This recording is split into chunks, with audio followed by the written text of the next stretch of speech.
In the name of God, the Lord of overpowering majesty, the all-compelling. Hallowed be the Lord, in whose hand is the source of dominion. He createth whatsoever he willeth by his word of command, be, and it is. His hath been the power of authority heretofore, and it shall remain his hereafter. He maketh victorious whomsoever he pleaseth, through the potency of his behest. He is in truth the powerful, the Almighty. Unto him pertaineth all glory and majesty in the kingdoms of revelation and creation, and whatever lieth between them. Verily, he is the potent, the all-glorious. From everlasting he hath been the source of indomitable strength, and shall remain so unto everlasting. He is indeed the Lord of might and power. All the kingdoms of heaven and earth, and whatever is between them, are God's, and his power is supreme over all things. All the treasures of earth and heaven, and everything between them, are his, and his protection extendeth over all things. He is the creator of the heavens and the earth, and whatever lieth between them, and he truly is a witness over all things. He is the Lord of reckoning for all that dwell in the heavens and on earth, and whatever lieth between them. And truly God is swift to reckon. He setteth the measure assigned to all who are in the heavens and the earth, and whatever is between them. Verily, he is the supreme protector. He holdeth in his grasp the keys of heaven and earth, and of everything between them. At his own pleasure doth he bestow gifts through the power of his command. Indeed, his grace encompasseth all, and he is the all-knowing. Say, God sufficeth unto me. He is the one who holdeth in his grasp the kingdom of all things. Through the power of his host of heaven and earth, and whatever lieth between them, he protecteth whomsoever among his servants he willeth. God, in truth, keepeth watch over all things. Immeasurably exalted art thou, O Lord. Protect us from what lieth in front of us, and behind us, above our heads, on our right, on our left, below our feet, and every other side to which we are exposed. Verily, thy protection over all things is unfailing. The Bob.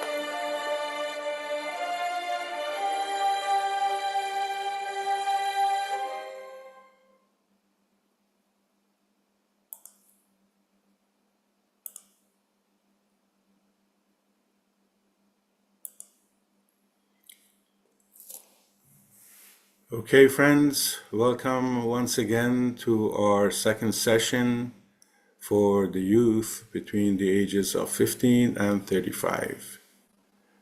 We have our dear friend Shahnam.May with us, and please welcome, and everyone who is here is probably a part of one of the groups that have received the invitation. But if you have been invited by someone and you're not part of any of the groups that receives the invitation, we will send you the, I will put the our English group, English language group in the chat so that you can join and or request to be joined, and we will add you to the group so that you will receive all the information and all the Baha'i-related information in English.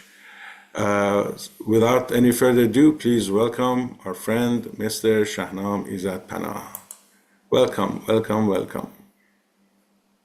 Yeah, Allah Akbar. Dear friends, beloved brothers and sisters in spirit, most welcome to today's session. After having centered our attention last time on the equation of existence, the code of existence, if you want to call it like that, and by unraveling some existential questions, try to explore also the topic of happiness. In this very session now, we want to revolve our thoughts on the mystery of the everlasting, most enigmatic subject of life after death, or like life after this life, yeah. But we will like immediately explore also how this topic is connected to our life already here, and here the approach of the Baha'i faith to this topic, which is like categorically different than what we knew to the degree from the past ideas and past approaches to this topic. But before we start, the idea was that actually at every session we have a short recap of like 5 minutes max from of the last session, because like especially I see like some of the friends are like joining us just today and might have not had the chance to listen to the session before. So just a quick recap, and actually that very recap of last time should like also be helpful hermeneutically to approach this topic of today. So beloved friends, last time we heard basically in the topic where we spoke about the meaning of happiness and the philosophy of the writings of His Holiness Baha'u'llah, we heard something at the beginning about the existence of a transcendent first cause. Yeah, it was actually about proving the necessity for the existence of a transcendent first cause. And we heard that the Baha'i writings argue that whatever exists and has the predicate of existence is bound to time and space. Yeah, and whatever is existing in the conditions of time and space itself cannot have been a priori the cause of time and space. Means that there is necessarily a transcendent first cause existing, that is the reason, the cause of time and space, and itself not bound to that conditions. So to repeat that one more time, whatever exists because of time and space, and whatever is bound in its existence, dependent in its existence to time and space, cannot itself have been a priori beforehand the cause of time and space. So the reason for time and space itself is what we call God. It is actually basically itself the cause of all conditions, and it is itself not dependent on any conditions that are in effect of itself as a cause. So, but why do we call that God, was one question at the beginning of last session. Because when we say God, we like say that this transcendent force has a consciousness, has a plan, has a will. Why do we not just assume it is a random force? Why do we say it is the God of the religions? It can have, like necessarily, we prove by the assumptions that we make that there is a first cause. But why do we say it is God? It is what we understand as God. Because if we say God, it means it has a consciousness, it has an interest in the life of every individual, and has a plan, a flow of destiny for existence. So now Abdul Baha's argument, we heard it last time more in detail. Just a short recap. Abdul Baha says a part depends on a whole. Means a part cannot have, logically concluding, cannot have perfections, attributes, qualities that the whole as such is bereft of. Means the effect cannot inherit qualities that are not potentially in the cause already. So when in the world of conditions we see and realize that consciousness exists, then it is impossible to assume that the cause of that realm of effect here is bereft of what itself has caused. So obviously the cause of time and space where consciousness exists is itself possessor of consciousness, and that's why we conclude it and conclude that it is God. Call it God. And in the end, we also have to understand that the word of God is just a terminology in a world that is caused and is bound to time and space, and our mind can only operate in that very dimensions of time and space. So it is created by language, and it stems forth, the word of God, by a mind that can only fathom reality in that capacity of time and space. So obviously the word God is not telling us anything about the reality that is the transcendent first reason for all effects. But by that, we try to get an idea, an imaginable idea of what the first reason, the architect of our existence could be. Yeah. So it's a concept, a terminology to operate with our mind. So having said all of that, we came also to another conclusion, which was very important for our first session. It was, why did the transcendent first cause created the world of existence? So if it has a consciousness, and in the world of existence we have a consciousness, first of all, how do this both dimensions get interconnected? So obviously the writings of His Holiness the Bab, a pioneer work in that regard, and also many writings of Baha'u'llah obviously elevate that there is a nexus, is a philosophical term. There's an interconnective bridge needed to connect the world of the transcendence, the infinite world, and the world of immanence, the world of conditions. So that very nexus, what the Baha'i writings call Mashhad Zuhur, like is like basically manifestations of God, is actually the translation of the transcendent realm into the world of time and space, how our mind can fathom reality. That very interconnected part, that nexus, has to be partly part of the world of immanence and partly be part of the world of transcendence. So how is that very nexus then, if it appears in a human form, in a world like bound to time and space, in an appearance that we can like grasp, how it is telling us or showing us or manifesting us, is the terminology here, that it is actually also part of the transcendent, the infinite realm. That happens by a concept that we didn't mention last time very emphatically, but it's going to be a very important topic for today, is by qualities and attributes. So basically, if the manifestation of God is the connective point, is the nexus between the transcendence and the immanence, now the manifestation is body and is something like a higher reality, which is expressing itself by the physical form of the manifestation. That very concept of the physical body of the manifestation, its appearance on earth, is translating by attributes, qualities, and so on, that it is really that it inherited that reality from the transcendence part that we do not understand, have no access to. Means qualities and attributes are the nexus to the nexus, are the connection for us through the connection, which is the manifestation to the worlds beyond. So it sounds a little bit abstract, but bear with me, friends. It is like very important for our understanding of what we are going to talk tonight. So again, the manifestation of God itself is the bridge between the infinite realm and the world of our understanding. So it is such a nexus by revealing to us qualities that give us an idea of what perfection is. Perfection in the sense of an entity that is free from all conditions that we are existing with. Yeah. So this happens by qualities and names, and that qualities and names are actually the connection to the connection through which we get an idea of the world of transcendence. So now, having said all of that, the question comes up again that we also talked about last time, and that's the end for our recap of last time, and also ushering in the session of tonight. Why did the transcendent reality, what we call God, why did it create the world of immanence to begin with? And Baha'u'llah gives a very revolutionary answer to that, and he explains that perfection, like what we understand as the divine reality, perfection had no reason to create imperfection except for unconditionally. That is a philosophical term for a state where something is so rich of something that it has no other reason to create, but it just unfolds its own reality and lets it manifold and multiply. So basically, we call that in the religious terminology love. In the language of mysticism, we call that love. Means God had no reason to create us, and imperfection's existence for the transcendent reality itself is, if you want to call it like that, an ontological. It in itself is like something like an ontological limitation, because the transcendent reality is in no need of nothing, and it still like lets the imperfection exist. So we call that motivation love. But the motivation is not the same as the purpose. Now, this is very important and is leading us to our topic tonight. And it's also, like, as I said, the quintessential aspect of last time when we spoke about happiness.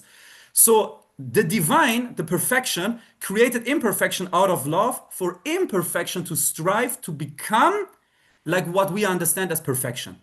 So again, the equation of existence is this, according to Baha'u'llah. Perfection created imperfection out of an unconditional state of reality, which is love, and that is the reason for our creation. But the purpose is for imperfection to strive to partake on what it understands with its own ontological level as perfection. So now coming to our topic for tonight.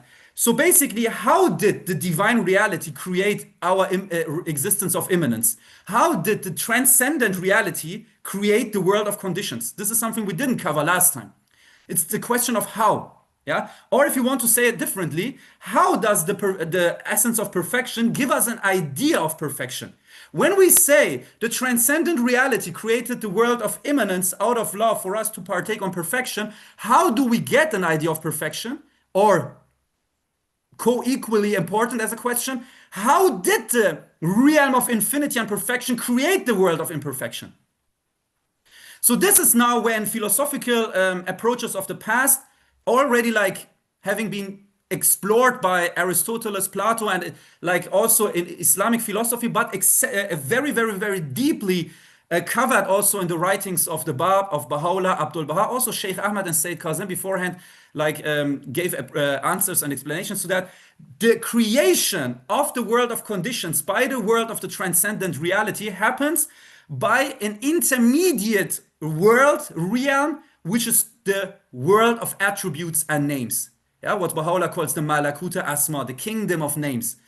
Yeah, just in brackets, it's the Platonic concept of the realm of ideas. Yeah, the word idea, originally Greek, means something, the shape of something, the design for something. Yeah, in the most literal sense, the idea of the imagination of something, how to be. So the world of names and attributes itself would be a session for us to speak about, like very, very more in detail. But just here, for in service to our topic of tonight, that very world of kingdom of the world of kingdom of names and attributes is actually the realm by which it is determined. Now here comes the concept of determination that we're speaking about so many times also in philosophical concepts, where everything is determined of how it should be and what it should be. Means basically everything that exists in a material essential form here, or like everything that is here in this world of being in existential form, has to have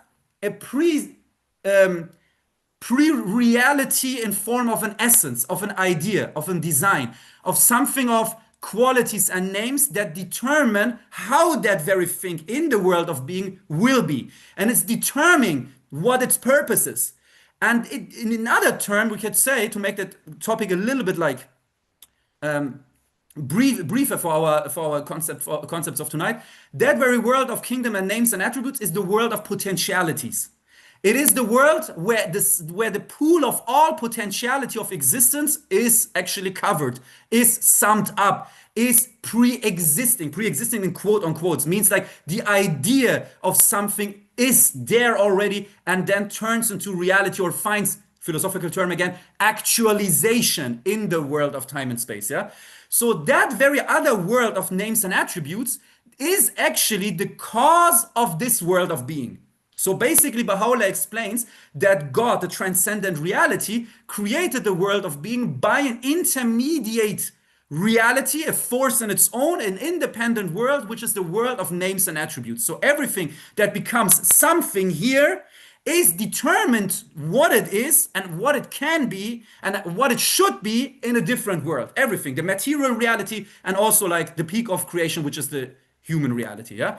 So basically now, that world of names and attributes is, interestingly, although it is the cause of this world, it is at the same time coexistent with this world. It means that the world of names and attributes is not separated from our material reality. It is one reality, one holistic reality that is actually to be understood as a different dimension. The names and attributes are a different dimension. This world of reality is a world that we perceive with senses. And that's also the limitation of us seeing beyond the horizon of existence. So it is basically a world that it is part of this holistic world, but it is the cause of all attributes. And amongst the attributes that exist in the world of being is time and space. So that other reality is an eternal reality. And the interesting thing, plot twist, is that eternity itself is a quality, is an attribute. So all of that is in a factory of metaphysical reality that we call the kingdom of names and attributes. And that world is operating into this world and letting everything be according how it should be. So again, it is the world of potentials. So basically, if the other world is the world of potentials, and this is a world of time and space, and means here we have a concept of alteration, of change, and things develop and evolve, that tells us basically what the purpose in this life is. The purpose in life actually is, yeah, we said it is for imperfection to strive to become like perfection, but what is it? To really put it into a formula. This whole world is the world of unfolding potentials. This whole reality is a reality in which potentials should become reality.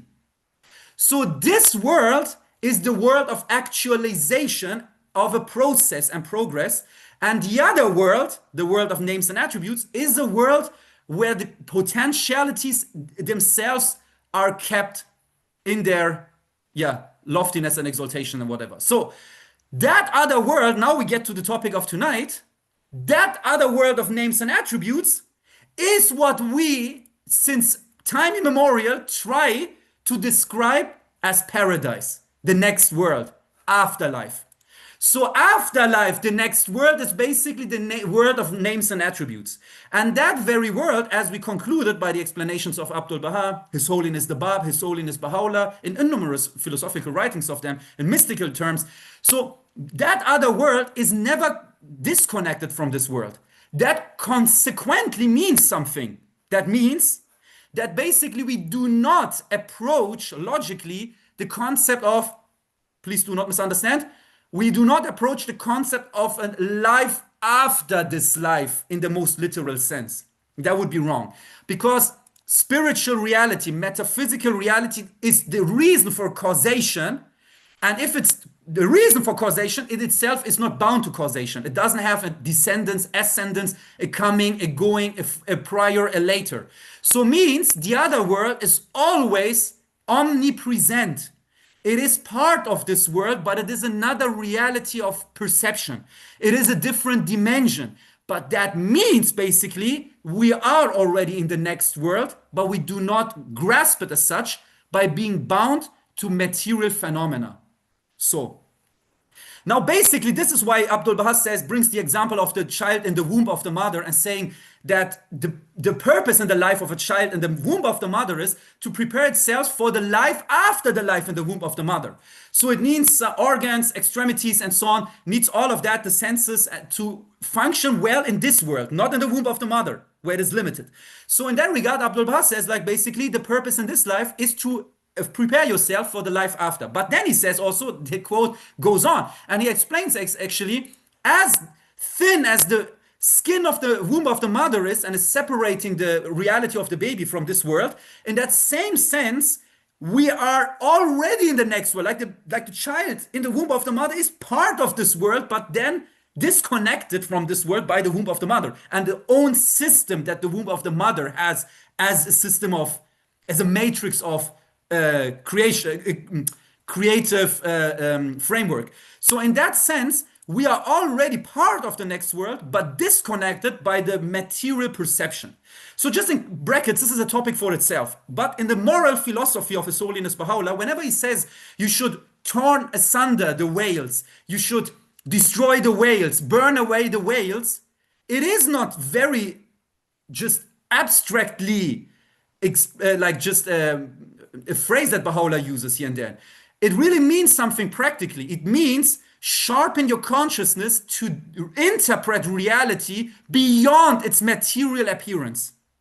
When you see a human body, another human person, you can see him either as a human person that separated, disintegrated from you with his own biography, or you can see the divine reality in him, just like as a very practical approach to that topic and just a practical example. And then there's the same with the whole, with everything else, the approach to universe and so on. Baha'u'llah says like again and again that the universe, for example, in the Lu'a Hikmat, he's saying that universe is the manifestation of God's will in the world of material phenomena. But what do we see most of the time is just random material stuff and matter just being matter. So whenever he says like tear asunder the veils, it means basically sharpen your consciousness, because you as a human, the human reality, you are the only entity having the sovereignty of interpretation of reality. Time and space is only time and space because there's a human mind to interpret it as such. There is a human mind to observe time as such, to observe space as such. And without the interpretation, the sovereignty of human interpretation, nothing would really exist in the most literal sense, or like in a deeper sense. if there wouldn't be the capacity of the human mind to put meaning into every existing entity. So basically, it is our consciousness that is creating reality in a deeper layer of regarding reality. So basically now, this is what now we are getting to this very, very crucial point, might be also like a game changer to our current understanding of the next world, soul, and so on. Because like basically, the soul then that actually will continue to exist in that after sphere as well, in that other sphere of names and attributes, how can we like say it is basically existing, it will continue to exist if matter here disintegrates and just like will fall down to like disintegrates to different atoms again. So first of all, Abdul Baha says basically nothing in the world of existence ever becomes nothing. Whatever is cannot become nothing because nothingness doesn't have the attribute of being something. And he also uses that for a proof for the existence of God. We heard some proofs last time, but another one is this. He says like, absolute nothingness cannot have been the cause of existence, because if you say nothingness, you mean in the most literal sense something that is really nothing. If you say that nothingness had the potential was a potential to bring forth reality, then it is not nothingness anymore. Then we are not speaking about absolute nothingness. It means there was something that you and me, like in grammar and syntax and language, call nothingness, but basically was a potential. So wherever a potential is realizing something, it is not absolute nothing. So Baha'u'llah says also, that's one of the categorical laws of Leibniz, which was a famous philosopher. He says nothingness, because it has not the attribute of existence, cannot be the cause of existence, and existence, because of that, can never become absolute nothingness. So in that sense, Abdul Baha explains, we disintegrate into mineral realm, and then we do a journey back into like the reality of the other teleological levels. We become absorbed in the plant realm, the plants and so on, by air, breath, and whatever, oxygen, so on. Like will be inhaled in the animal realm, will also be consumed in the animal realm, and the animal realm then again, with microscopic aspects, or even in a greater sense, is like also integrated in the human reality and so on. Everything is like a closed system, and it just recycles itself. So nothing really, first of all, becomes nothing. So that's first thing. Second thing is the reality in the human mind, the consciousness in our human reality, when we said that the transcendent cause is a conscious cause, and we in time and space have consciousness, and nothing else in time and space possesses that. So that force had to emanate from a source, from a level of existence that itself is not bereft of consciousness. That whole argument turns consciousness into an immaterial force. And something that is immaterial doesn't really stand under the laws of causation and under which matter stands, the concept of cause and effect in that most material sense. So if that's the case, then the immaterial reality of consciousness is nothing that really becomes nothing again. It continues to exist as a force, as what it is, an immaterial energy-ish thing. So that very consciousness that I'm now explaining in terms like that is, and this is the interesting thing, this is the game changer in Baha'u'llah's terminology about the soul. So far, Baha'u'llah in his writings, up until he revealed the tablet 1867, around that time, which was 1868, was a tablet called the Loy Reis. In that tablet, he says very clearly that he basically uses the terminology of nafs or ruh, which means soul or spirit, as the past religions were believing in that, as the Islamic culture is like holding fast onto that, as this was something existing in the Bible and so on, as philosophers of the past tried to navigate the thoughts by using terminologies. But Baha'u'llah says all these words are not really what the soul really is. And he says then, basically the soul is the consciousness of the human reality. The consciousness of our human reality is what we understand as the abstract thing as soul. So it is not an esoterical force. It is something very graspable in this world, although we do not understand its reality and its essence. It is consciousness. So first of all, before like more challenges arise in our mind, because like Baha'u'llah says again and again, also the other holy writings, that we can never understand the reality of the soul. How am I like so confidently saying this is the consciousness, and what does it mean? Doesn't it give us like too much access to the concept of the soul then, and unfolding it of its mystery? And Baha'u'llah calls it the mystery of all mysteries.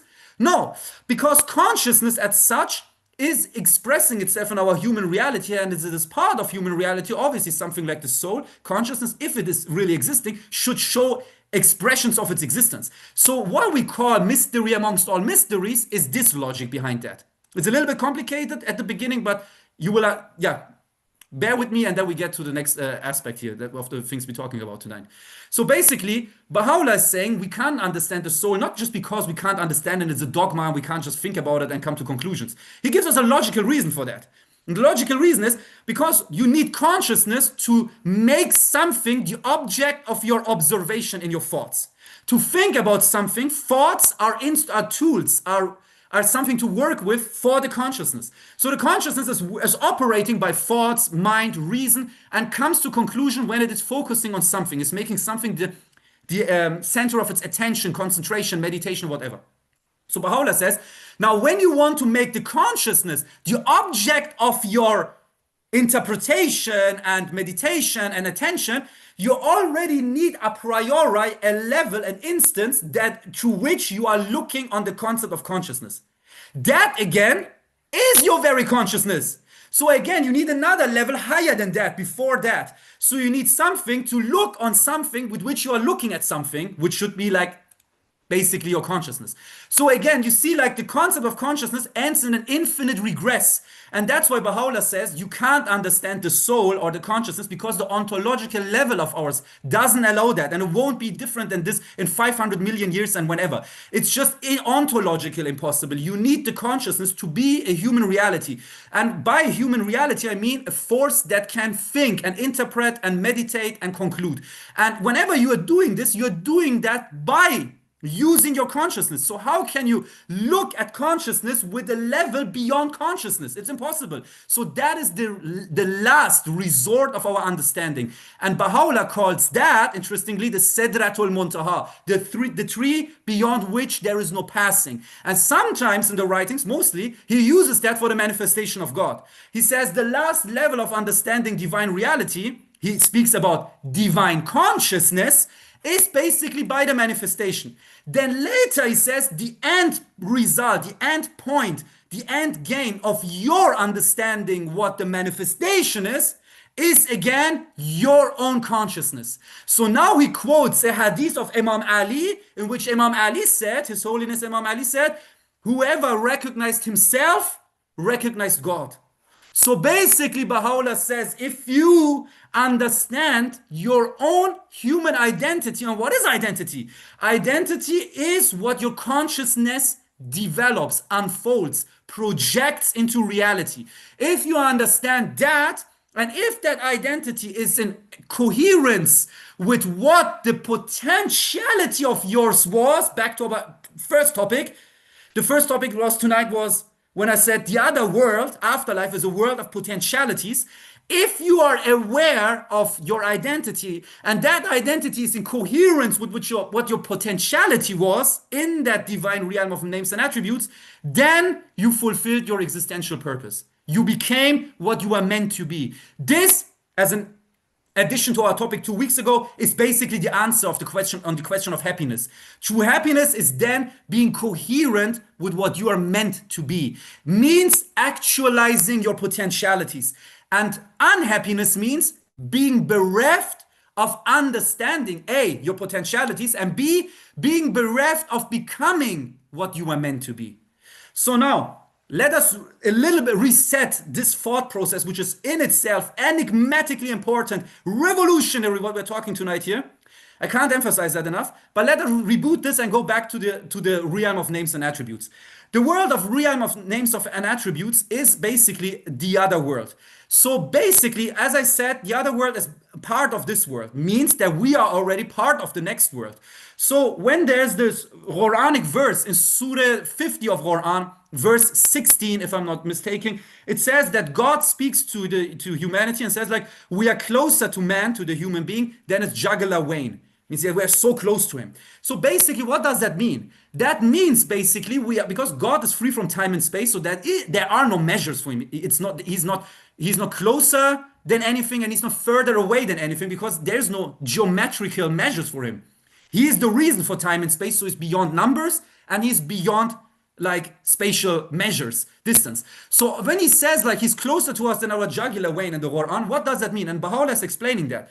It means basically that you are in the most literal sense in this moment already in the divine presence. Divine presence as the sum of qualities in the world of names and attributes.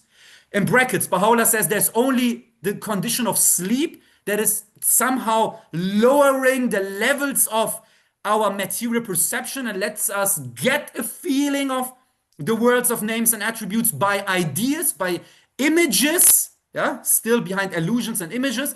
But that very other world that is influencing this world, that is the world of divine presence. Why is it the divine presence? We cannot really be close to God in any sense, in any world and in any dimension. When we say, because he's the cause of all dimensions. So when we say we are in the divine presence, we mean we are in the presence of perfection. And now this topic comes here where Baha'u'llah is like really changing also the narrative of mysticism of the past ideologies, where they were looking for union with God, becoming one with God. Baha'u'llah says, essentially this is impossible. But in a deeper sense, union with God means when you become like what your mind understands as God. So there's one tablet, Gleanings chapter 1, where Baha'u'llah reveals this. And this is very important. And I really hope all of us turn into a living ear to really get the depth of that. Yeah. So Baha'u'llah is revealing in Gleanings chapter 1, it's like in the end part of that very first tablet. He says, far from thy glory be what mortal man can affirm of thee, or attribute unto thee, or the praise with which he can glorify thee. Whatever duty thou hast prescribed unto thy servants of extolling to the utmost thy majesty and glory is but a token of thy grace unto them, that they may be enabled to ascend unto the station conferred upon their own inmost being, the station of the knowledge of their own self. So Baha'u'llah clearly says, whatever we say in prayers about God is not really God, it's also not the nexus, it's not the manifestation, it's not Baha'u'llah. Baha'u'llah is the creator of the worlds of names and attributes. What we praise as attributes is the potential of yours as a human being. But as this potential is for you not accessible and graspable, you need an image to turn towards. And that's why the manifestation appears in this world of being. So this is how the logical thing about existence finds a conclusion. So the manifestation is necessary because no one of us in the world of relativity can understand perfection unless there is an access to perfection. That access of perfection himself, Baha'u'llah, is higher than perfection, because perfection is a quality that emanated from him as the creator of the world of names and attributes. So these attributes are not for us to praise God or the manifestation, but they are for us to understand what we can be. Friends, no ideology overemphasized with such terms the station of the human reality. This is unique in the history of ideologies. The value, the worth, the dignity that Baha'u'llah is like giving the human reality in this regard is absolutely revolutionary. It's pioneer work for evolution of culture, for evolution of mind, evolution of consciousness. So now I said basically, friends, unfortunately, we are a little bit running out of time and there's so much still like to share about this topic. But basically, friends, we heard that the other world is the world of potentialities. This world is the world of where a progress of actualization takes place. So this is the reason why we need religion, for example, because this world is, as Abdul Baha says, this life is the sum of decisions we make. Decisions towards perfection or not. And this world is the world of unfolding potentialities. For unfolding your potentiality, you need an external force. Everything to become what it is meant to be needs an external impact. Yeah, we see that theologically in the mineral realm, where how a stone becomes a diamond. We find that in the plant that is like turning into a tree by the force of the sun. We find that in every reality, everywhere. We find that that's also chapter 3 in Some Answered Questions, where Abdul Baha explains why we need education, what the reason of education is, and then he concludes why we need religion and manifestations in the chapters 4, 5, 6, 7, and 8. But now basically we need an external force to bring forth that potential in us. That external force are manifold in this world of reality, but the most strongest force is religion. Religion is for Baha'u'llah not a goal in itself. We are not created to be worshippers of religion. Religion is an instrument to serve us, to serve us to become what we are meant to be. So basically, that's why Baha'u'llah says religion is everything, but not tradition. Because tradition is static, but a tool, an instrument, is an everlasting, influential force and power that is like forcing us, empowering us, enabling us to become what we are meant to be. So basically, the aim of religion is, in every age, to turn us into the best versions of ourselves.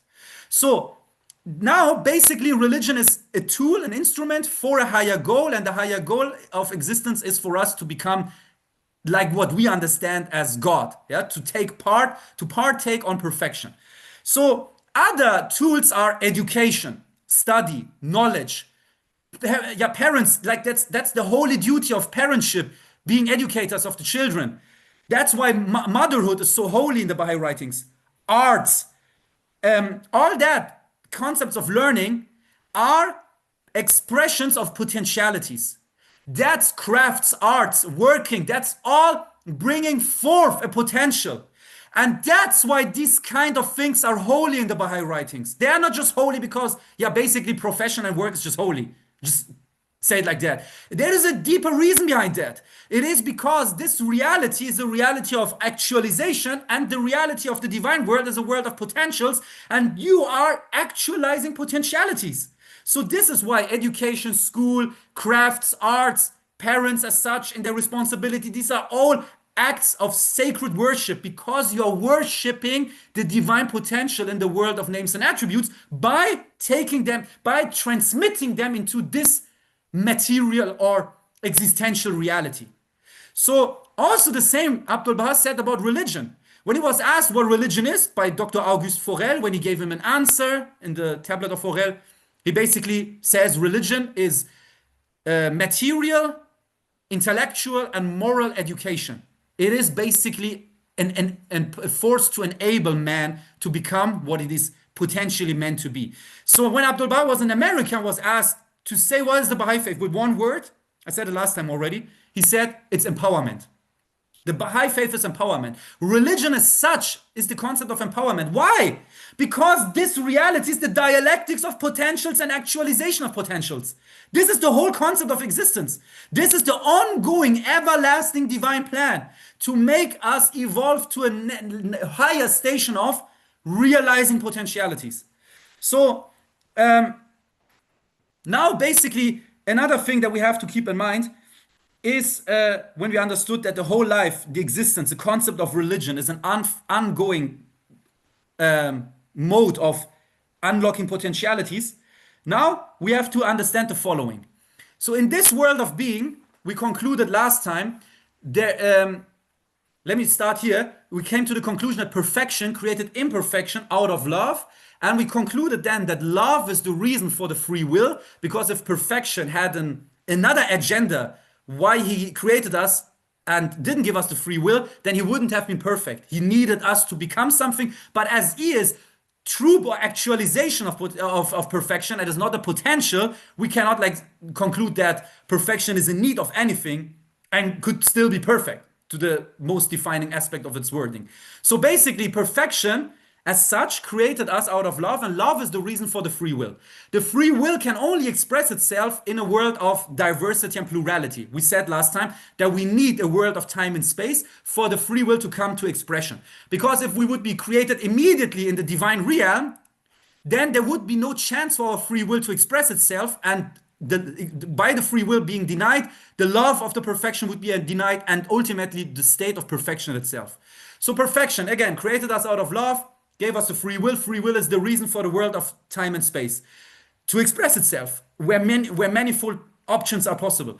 So wherever we are in time, we see time and space, there's alteration, change, and vanity.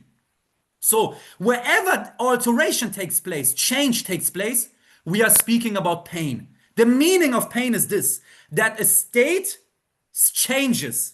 Whenever a specific state of something changes, this can be a potential challenge, and then to our human interpretation, pain. Because I mean, in the end, it's us labeling stuff as pain or not pain. Basically, pain goes further than just like, or suffering, let's say suffering, goes further than just physical pain. It is like everything that is a challenge for us. For example, we have been rich lose wealth, that's a change of a state. We call that suffering. We have been poor but become rich. This is also a change of a state and can be a challenge. Somebody was close to us, is far from us now. Somebody who we loved is not in this world anymore. These are all changes of desirable or conditions that are status quo. So whenever this takes place, this is a potential suffering, a potential challenge because something changed and we are like now in need of adapting to this to the reality of the situation. So basically, why is that suffering and pain, this change and vanity, even in this world of being? So because first of all, obviously we are here to transit into the other world.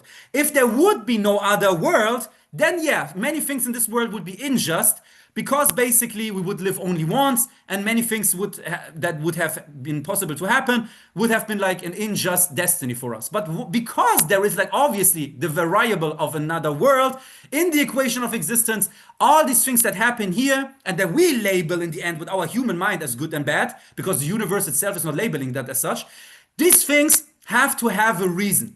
Why am I telling you that the human mind is labeling it as such? Because basically the universe is created on two forces, entropy and evolution. Evolution is the tendency of things to come together to create a thing, and that thing tries to sustain its own reality from a virus unto like the greatest stars in the universe. And then there is something like entropy, where the measure of chaos in something increases until something fully falls apart, like degrades, yeah?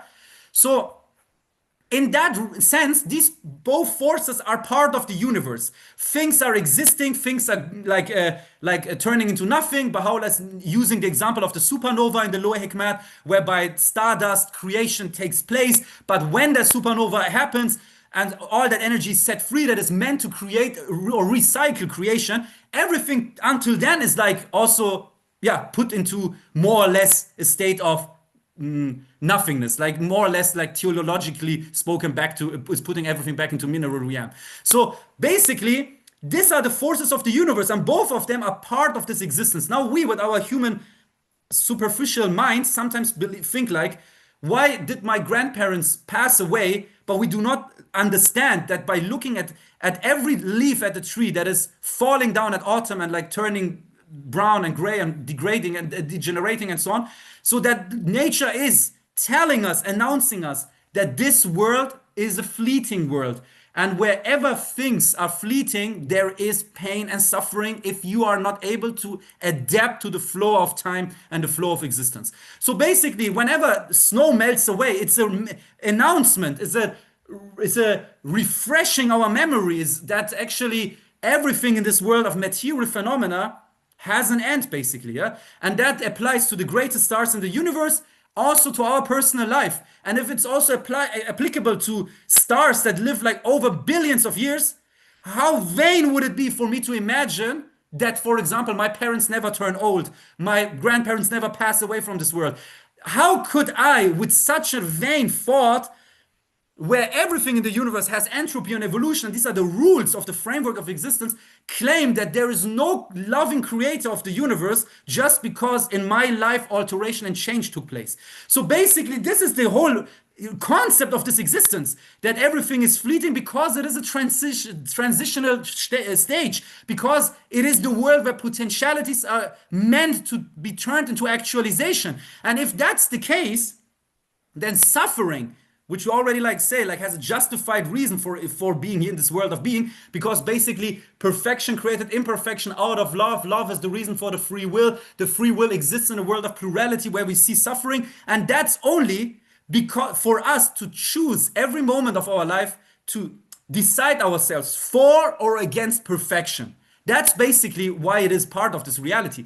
But to go deeper into it, basically all that alteration, change that we call suffering, challenges, tests have to happen for us. Again, we are first and foremost a potential. We are not a biography. We are a potential. And that potential to express itself in our biographies, for this reason, it is needed that alteration equals suffering has to take place, has to happen. tests have to happen for this reality, which is a potential in the worlds of name and names and attributes, to find actualization in this world of reality. If there is no motion, no movement, which is also co-equals alteration and change, if that doesn't take place, how should potential become reality? So obviously, it is needed that this kind of tests and things that first and at the beginning of our life we kind of like feel as uncomfortable, but that we see also in the world as relative, because like, to say it in the words of the great Mark Twain, author, said like, when we would be at the office of problems and sufferings in this life and would all stand in the queue, we would immediately be ashamed with our problems that we brought into this queue, into this row, if we would look behind us. Who else is standing here with his sufferings and problems? Yeah. So basically, it's relative in the sense of many things that we are like used to in comfort. When they change, they are maybe a huge test, a huge suffering for us, because we are like materially spoken very comfortable, too comfortable, and spiritually not trained enough, not strong enough. And somebody else who was like already shouldering problems and wrestling with challenges from childhood on, he might see that completely different. That's the example of Abdul Baha when he says to the American lady who came to see him and was talking about her problems and so on in America, where Abdul Baha then just said, unfortunately, he doesn't have time now to continue the conversation, but there is a believer outside. He told him to come in with the sign of his hand, which was, Haji Mirza Haydar Ali, known as the angel on the Mount Carmel. And then the lady was asking him, like, because Abdul Baha said he will have a solution for your problems, basically. And the lady was telling about her problems, and he was talking about the greatness of this dispensation and so on. And the lady was confused, like, why is he talking about something like theologically? She was like talking about the problems and sufferings. And then she asked, like, Abdul Baha said, like, you have so many problems, you would understand my situation and so on. And then Haji Mirza Haydar Ali like answers, problems? I've never had in my life problems or sufferings. Yeah, you see, so the whole approach to that depends on our consciousness, on our sovereignty of interpretation of reality again. So basically, the power of consciousness is something that we have to emphasize in this very session. We're speaking about afterlife. It is impossible, and I'm by choice, like not talking so much about the next world, but emphasizing the topic of consciousness, because the topic of next life makes no sense to a degree if we do not understand how important and vital and sacred and holy consciousness as such is in the equation of Baha'u'llah's theology and his writings, and his ethics. So basically, now, there is a very, very interesting thing to keep in mind.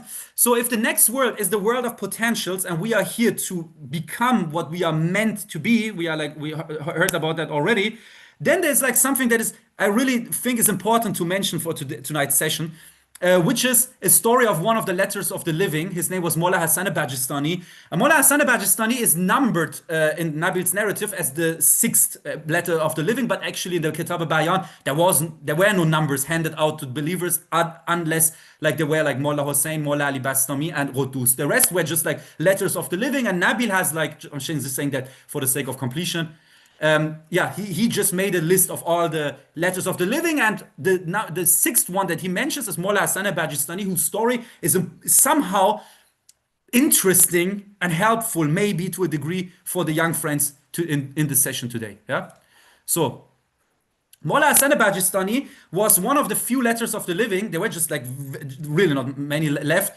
and the time of when Baha'u'llah, His Holiness, lived on. One of the letters of the living, he's numbered 13 in Nabil's narrative, Mullah Baghdad Tabrizi. He became a Baha'i. One other letter of the living who was living at the time of Baha'u'llah still was like later becoming a supporter of Mirza Yahya, unfortunately and tragically. And the other one, his fate was like not clear at the beginning. His name was Mullah Hassan al-Bajistani, and he says to Baha'u'llah, now this is before the Garden Rezvan event and so on, he's saying to Baha'u'llah basically that he has struggles in his belief. Yeah, I'm saying like struggle because like the young friends, they really know where I'm coming from when I'm saying this. Yeah, so he had like problems with his Babi identity, yeah, especially as a letter of the living. And he was saying to Baha'u'llah basically that he has doubts. Recently he is struck by doubts. And now this is beyond everything. Letter of the living having doubts and faith. And then obviously we just think like life will be so easy and comfortable, and for us will never like hardships and faith and struggles come and so on. Yeah, obviously it's part of this existence. and our reality. But then, Letter of the Living has doubts and is telling Baha'u'llah this, is saying, basically, His Holiness the Bab is praising the station of the Letters of the Living very, very tremendously. It's like with superlatives, praising the Letters of the Living, and this is a deepening for itself. Station of the Letters of the Living, Kitab al-Bayan, because in the first chapter of the Kitab al-Bayan, like the first unit, then in every chapter there's like a praise about the Letters of the Living and much more eulogies in the writings of Baha'u'llah about of the Bab, about this station of them. So, but now Mullah Hassan al-Bajistani is asking Baha'u'llah, he says like, basically, I know myself and I know that I do not have these qualities that the Bab is praising in the Letters of the Living. But to be very honest, he says like, let's keep it 100. I know I'm not like that. So if I am, now I say God forbid, masalan, God forbid if, he says like, if I am not like that, maybe, God forbid, the Bab was also not right about his own station.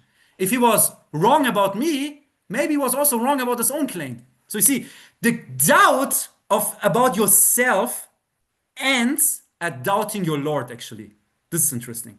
So now, Mullah Hassan al-Bajistani is expressing his doubts. He's saying to Baha'u'llah, I don't see that in myself. Yeah, I basically think that's not me. And maybe the Bab was just, astaghfirullah, was wrong. So Baha'u'llah reveals a tablet where he gives two answers to him. One answer is a historical specific one. One is a generally important ethical answer. Yeah, we are focusing on that one. Yeah, due to the time that is running. Yeah. So Baha'u'llah is saying in that very tablet the following. He says, no, this is very important. God doesn't see what you are, but what you can be. So this is important, friends. So the Bab didn't see the shortcomings you have and the struggles and problems and so on that you are challenged with, but he sees, now again, it's the topic of names of attributes, is the world and the realm of potentialities, where I said everything has a design, what it is meant to be, how it should be, what it can be. The Bab sees that, and you see the temporary Mullah Hassan al-Bajistani struggling from today until tomorrow, next week, next month, next year. But he sees what you can be in the long run. So, first of all, this allows us to judge on anybody's struggles, progress, process, life, and anything, yeah? Because we do not know where they're coming from. Second, you do not know their potential. You do not know like what they are meant to be. Yeah, so this is, how can you like even make it, like this is so interesting. It's like the story of Anis, who in the end became physically and spiritually for all eternity one with the Bab, having no designation and rank in the Babi community, and so many other renowned Babis were in the prison with the Bab and were not, ready enough to like pass that last final test of the Bab, where he said like, I would rather die by the hands of a friend than an enemy. Yeah. So you see, in the end, the potential of Anis was something else, and you see, this is something. So we never know. We never know our own potential until we really reach the next level of our potential. So first of all, never we are allowed to judge somebody else. There's never a comparison and competition with others allowed in an ethical, spiritual sense, and never a hatred towards ourselves. So this is what the Bab categorically forbid in the Bayan even. He said that when you look into the mirror and then you reveal a verse, you should speak this verse. And that verse is about the exaltation of God as the best of creators, having created you as his most noble handiwork. So it is always easier to go through life if we understand we are potential first, than biography. Biography, social I in a biography fails manifold times, many times. Yeah? But the potential is something which is lasting and which is there and which is always accessible for us if we start making the right choices, making the right decisions in life. So now Abdul Baha explains, how do you become your potential? How? If you are a potential first, and then the person that is like a social identity from tomorrow, from yesterday to tomorrow and so on. So how do you become that potential? So Abdul Baha says, basically, the only way towards perfection is by, Now, very important. This was also something we said in the last session. We are emphasizing it today again. The only way to perfection is by being the reason of someone else's perfection. The only way for progress is to be the reason for someone else's progress. The only reason for growth is to be the reason for someone else's growth. Yeah? So basically, Shori Effendi then says, the more we look for ourselves, the less likely we will find ourselves. So who is that? To whom is he saying that? We just know the quote. The question was, how do I find a purpose in life? Person was a Baha'i, still says, struggling with purpose in life. So Shori Effendi says, you're looking into the wrong direction. The more we look for ourselves because you want to give yourself a purpose in life. It says this is meant to fail. Every purpose you choose is just for a time, a purpose until you lose your interest again. Or you reach that, or it changes, or whatever. So he says, the more we look for ourselves, the less likely we will find ourselves. But the more we look for God by being of service to our fellow human beings, the more we will be acquainted with our own true selves. So basically, the only way to become what we are meant to be and to become God-like, because I said without any ethical and spiritual ta'aruf, I really directly said basically that perfection created us to become like perfection, means God created us to become like what we understand as God. I quoted the gleanings before. The only way to that very highest ontological level is by gaining attributes, because perfection is the sum of attributes. These attributes can only be part of us if we are doing something for others. You'd never know how patient you are if patience is not tested amongst your family, with your friends, in society, with strangers, with people who have less patience than you. You never know how forgiving you are if your forgiveness is not tested in a spot where there is no chance for forgiveness anymore. You do not know how detached you are if it's not testing itself in a life with people having other opinions and you are being in need of being detached of your opinion and your view of things. So basically, this is why in the Kitab al-Mustatab Ardas, work is worship. But for example, doing asceticism is forbidden, because Baha'u'llah says this is not bringing you to your goal. Just sitting alone for yourself in a cave and just hitting yourself because you had like thoughts on hobbies and fun and so on. This is not spirituality. Spirituality is defined in the Baha'i religion. It's not just to be very serious and to pretend to be religious. Religiosity means, a religious spiritual life means that you are doing everything in life, but with different motives, with the means that this very thing is of service to a higher goal. When you are having fun with peers and friends, this can be self-purpose and maybe waste of time, but can also be as important as doing something like a core activity when it fulfilled a higher purpose. What is a higher purpose? Good memories with friends, unity amongst the friends, making the heart joyful, happy, and so on, or being the means of releasing somebody's anger, tension, sadness, all that kind of things. We don't have to go very much into detail, but in the Baha'i life is a fulfilled social life.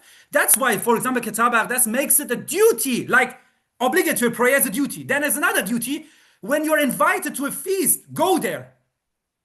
Invite people every 19 days, at least once, to your home and offer a glass of water. Why are these social laws in the Kitab Ardas? If not telling us what we are like speaking about right now, that spirituality is something else than we think. It's not just going into a cave and just like starving to death and just hitting ourselves and so on whenever we are thinking about something funny or something. Spirituality is basically living a life in which others, through you, are feeling fulfilled, joyful, happy, excited, hyped, passionate, motivated, aspired, inspired. This means to be a spiritual person.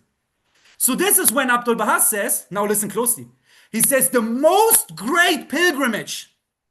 He says like, this is Ziyaratul Azim and Hajjul Kabir. The greatest pilgrimage and the greatest encounter with the divine presence is if you are the reason for someone else's heart to be joyful. This, he says, is the greatest pilgrimage, to be the reason for someone else's joy. So the whole concept of religion is transformed in the Baha'i faith. The whole logic of is fulfilled spiritual life is transformed, is changed. Yeah. So basically, it is doing whatever we have to do and we want to do, but in a different attitude. Yeah. The attitude has to be that everything can be obviously a waste of time and everything can fulfill a higher purpose. So he uses, for example, the phrase, do not study things or do things for your living that start with words and end with words. But this is not just a specific topic. It's not like you should not study this or study that. It means everything that is done as a self-purpose is not to the well pleasure of God. But whatever you do to fulfill a higher purpose is drawing close to the well pleasure of God. So it doesn't matter if it's a degree, it's 5 doctor degrees, or it is crafts, is it a simple work, whatever it is. Whatever you do, what fulfills a higher purpose is sacred in the presence of God. And how socially valuable it is man-made, obviously. It differs also from time to time, from culture to culture. So basically, he says, whatever you do in the spirit of being the means for somebody else's growth is to the contentment of God. Yeah, it's confirmed by God. So now we get to, by having talked about that, we get also to the concept of like we talked about Mullah Hassan al-Bajistani, and now a very, very important thing here is also another tablet of the Bab that I think I don't dare to say that, yeah, but I think it is seldom mentioned in Baha'i deepenings, maybe never ever heard about it. It's a tablet called the Share Du'aya Ghaibat, means the commentary on the occultation prayer, on the prayer of the eclipse. Okay, so this, what I'm going to share now here from the writings of the Bab, is so important that I really have to demand everybody to become a living ear to really absorb this. This is going to be game changing for our lives. Yeah, very important. So the Bab, like there was a, okay, to make it very short, the historical context. The Shia Islam culture ideology is like in the waiting of the 12th Imam. And they said like the 12th Imam like went into into a fountain, and by that like into another meta dimension. And now he's like there until like the time comes when like he should, his advent happens and judgment day comes and so on and so on. So there are like so many mythological narrations about that. Yeah. So we don't want to cover that in detail. The thing is, there was a prayer of the 6th Imam, or was like referred to the 6th Imam, Imam Ja'far al-Sadiq, from the Ahlul Bayt of the Shia tradition. And he, Imam Ja'far al-Sadiq, was basically a descendant of the Prophet Muhammad, obviously. And he commented, he revealed a prayer for the coming of the 12th Imam, and that was called the Du'aya Ghaibat, the prayer of occultation, because they said that the 12th Imam, because of the sins of mankind, went into occultation, means he went into an eclipse, he can't be seen, he's somewhere, it's dark, like the view to him is darkened, he's in another dimension. Yeah, so occultation, you know what it is. It's, for example, if the moon is standing between the sun and earth, yeah, for example, you see the sun is in occultation or something like this, an eclipse. So basically, they said the coming of the imam, like he's in a state of occultation. We can't see him; he's hidden, and it will come when the promised time is there. So when the Bab was asked about that, now this is important.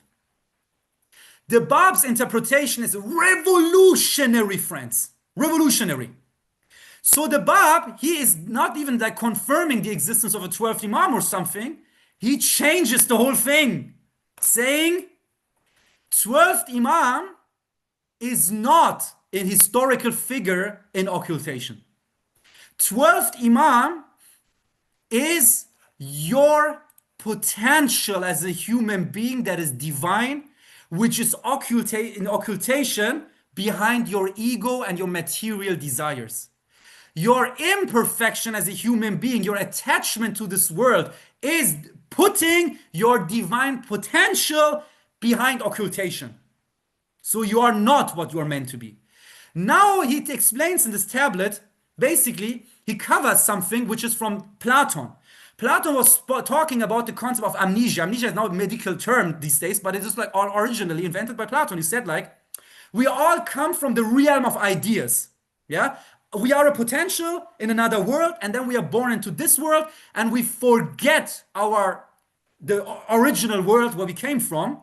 We forget that. He called that amnesia, means you do not know who you are You do not know your ideal type, like the concept that you're meant to be. You are forgetful of that. And now he says you need to struggle through philosophy and thinking about reality and so on to become really aware of that habitation of pre-existence. Not pre-existence in sense of individuality, but where you came from and what your true habitation and destiny is. So now the Bab is like unfolding that in the writings and saying, basically, we all, as we are first of all a potential, come from the world of realm and names and attributes. And in that sense, we are perfect. We do not need prayer. So he says when a child is born, he doesn't need prayer. Prayer is expression of dependence in their interaction of one entity to another. He says the child doesn't need that. Why doesn't the child need that? Because the Bible is explaining in that sense the child is just full potential. He's not nothing actualized yet. He's full potential and he has not the chance to even fulfill his potential more than what he is, a helpless entity. In that regard, prayer is not even necessary for him because he's in a state of sinlessness. And now he redefines sin. He says sin is not that you do something bad and God is angry with you, but it is you turning away from your potential. It's you making yourself being bereft of your potential. As long as your potential is at its limit, you're free of sin. You're immaculate, he says. So immaculate means the child can't really do more than what it just expresses when it comes to the world. So now in due time, we get older. Why are we then sinners? Not the sin that Christianity understands. It means your potential is there and your abilities and possibilities grow. And when you do not act according to your potential with your possibilities, then you are living under the level of your existence. This is where Baha'u'llah says, hidden words, number 22, noble I've created thee. Why do you are making yourself poor, basically? So it means you are not fulfilling your potential. And this is where the Bab says now prayer and the divine laws and commandments become binding because they are a tool for you to find harmony or essential unity with the potential that you're meant to be. Yeah. So now he says you are in amnesia, you're forgetting where you came from and who you are. And now you need the divine laws, the prayer, the turning towards the divine realm in order to get acquainted with the divine attributes, because the more you have to do of the divine attributes, the more colorful that potential of yours becomes to your human consciousness. So, now that we understood we are basically consciousness first and everything else is secondary to that, then we understand also why Baha'u'llah in the hidden words is explaining to us, hidden words 2, 3, 4, and 5, for example, that why we were created out of love. It says I love thy creation, therefore I created thee. Yeah. So veiled in my immemorial being and the ancient eternity of my essence, I knew my love for thee. Yeah. So what did God love? Yeah. What did God love when he created you as a human being? And that's also the answer why he forgives the sinner and loves people although they do evil. That's the reason why Abdul Baha loved even evildoers, enemies of the faith and all that. And why we can't really do that. It is because it's a limit of understanding that we are not trespassing, which is God loved you as a potential. The potential of you is a holy thing, is a holy reality, is an image of perfection. God loves the sinner and the evildoer because he's evil in time and space, in the biography bound to the flow of time. That potential of his is something else. Yeah, if he ever unfolds it, is something else. But the potential in the world of names and attributes, that's a holy concept. And that doesn't change with deeds that we do in this world or not. It is a holy concept. What we do in this world is now serving what purpose? So what? So for what are we striving in this world? What is this whole concept of heaven and hell? So last time I already, when we spoke about happiness, mentioned what the Bab says about paradise and hell and how he reshapes its definition. But here again, quickly. For the Bab, paradise, and we as Baha'is sometimes say, paradise is being close to God. Hell is being far from God. That's just symbolically true. Why? If there is no time and space, there is no geometrical measure. saying, for example, Mr. Edalatian and Kamalabadi are like 1,000 kilometers closer to God than Shahnam. There is no geometrical measure, so we can't really measure it by that. So when we say close to God or far from God, we mean something else. And the Bab gives the explanation. Being close to God or paradise means understanding perfection. Hell means being bereft of the understanding of perfection. Paradise means to fulfill your potential. Hell means, now listen closely, this is what Abdul Baha says. Hell means to meet the person that you could have become but didn't become. That is hell. That is the bad conscience. An all-loving God, a compassionate God, is not tormenting us as Quran is symbolically explaining what God does to the evildoers and so on. This is far from God's compassion and his infinite mercy. Basically, the punishment is the bad conscience that you don't deserve, but you got, you were invited, and although you think you should have been uninvited, and it means basically you see what you could have become but didn't become, and that is basically hell, being bereft of fulfilling a potential. Now the Bab says this isn't just in the next world, this is already in this world. This is a process that starts here and continues. That's why the title of the topic wasn't life after death, because it is interwoven into this life already. Here, consciousness starts to unfold, and consciousness is the basis of the whole equation of existence and the whole concept of afterlife and so on. So consciousness, the more it unfolds, the closer it gets to the understanding and feeling and impression of perfection, the more we developed, and that's only possible by service. That's why Abdul Baha, in the most literal sense, is Abdul Baha, means the servant of the glory of God, the servant of perfection, because only through that you can actualize what you're meant to be, and that's why he's the role model for every human being, not just for the believers, for everybody, and that's the reason for it. Yeah. So basically, the only way to that is sacrifice and service. So now we have to also think about like what service is in the Baha'i faith in general. Service is obviously more than just the core activities. The core activities are an expression of service, obviously, and are the most mighty platform for collective service in the sense of having an impact on the landscape of society and changing the world to the better. But service is more than that. That's an expression of service. Service is a condition where you are, now this is the definition, where you are the means for someone's material, intellectual, or spiritual development. That's service and nothing else. So service is not an activity. Service is an attitude where you are the reason that somebody else physically, intellectually, or spiritually through you gets from a state A to a condition B.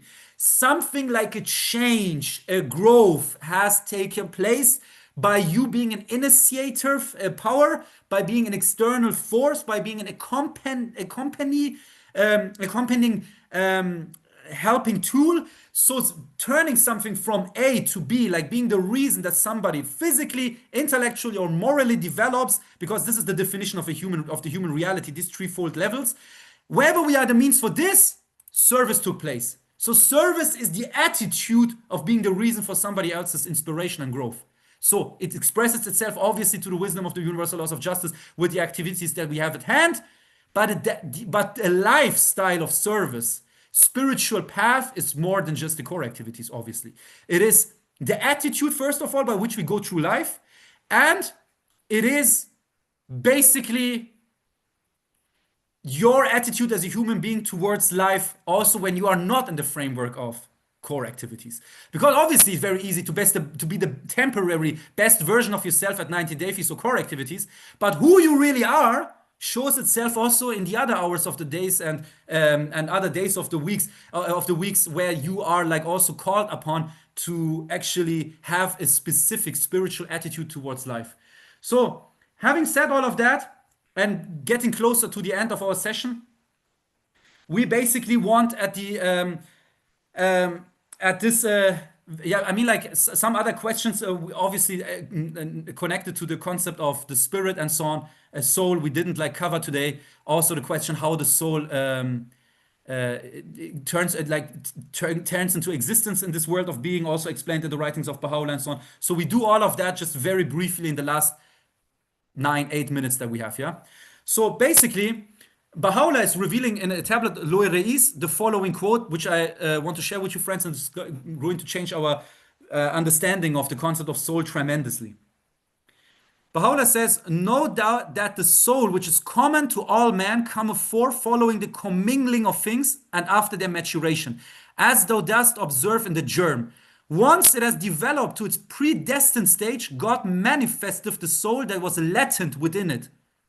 Thy Lord verily does what he willeth and ordaineth what he pleaseth. So we basically hear sometimes that the soul is created at conception. Just in brackets, I'm saying this for not causing any misunderstandings. The word of conception is used in the Baha'i terminology sometimes, but as universal laws of justice and Shur Effendi are making clear, with different meaning. It's not what people used to understand as conception. So it's not the literal conception.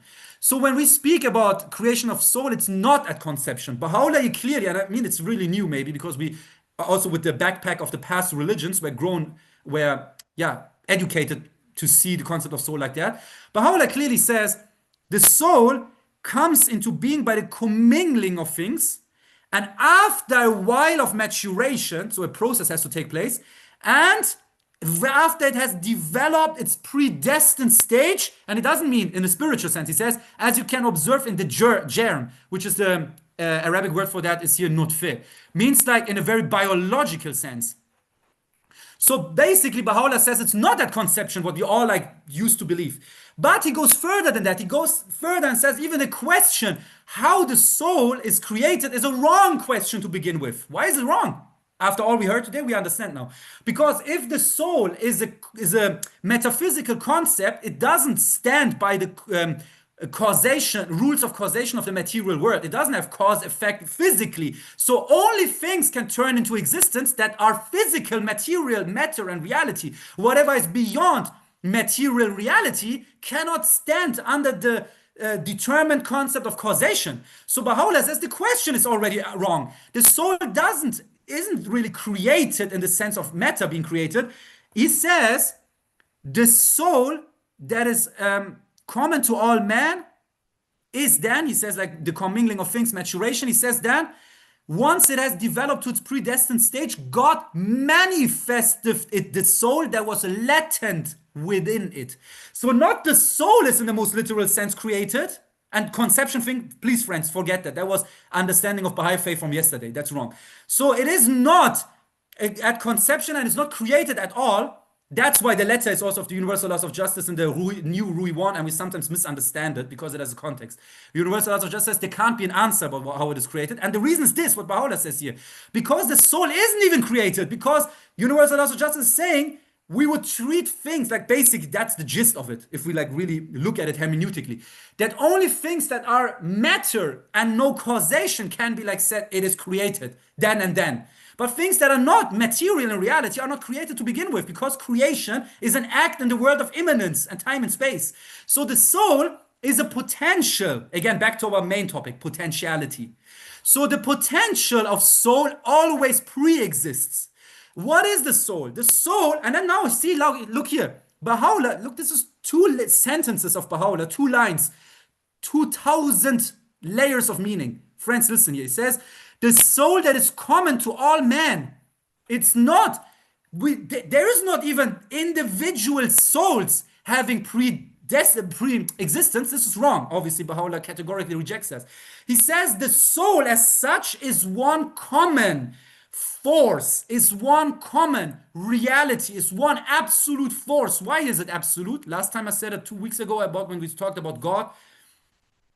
The divine is not one and is not 100. Why not?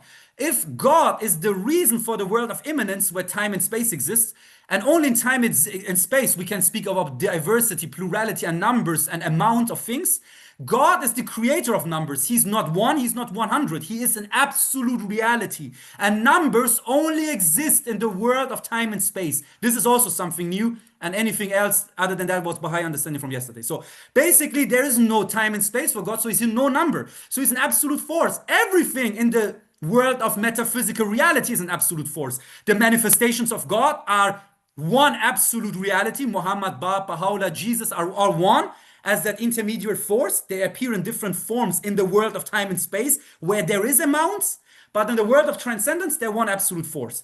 Also, our soul is one absolute force. There is no we go into the next world, one soul, two soul, three soul, and then behind the desk of the next world there are other souls and so on. This is not like that. If there is no time and space, it is an absolute reality that we obviously with our mind that can only think in the closets of categories and time and space can't really understand to a degree. But basically, Baha'u'llah says the soul is an absolute force, an omnipresent force. It is actually the world of names and attributes, which is interwoven into this world. That is like a membrane, like a matrix, like a force field in this world as a dimension. And that force field is like an ocean. And whenever, now Baha'u'llah says the commingling of things and the maturation in form of a germ, then the soul is being manifested, being revealed, which was a potential before. Baha'u'llah says this: the conception is wrong because when there's the conception, the mother is not determined to become a mother.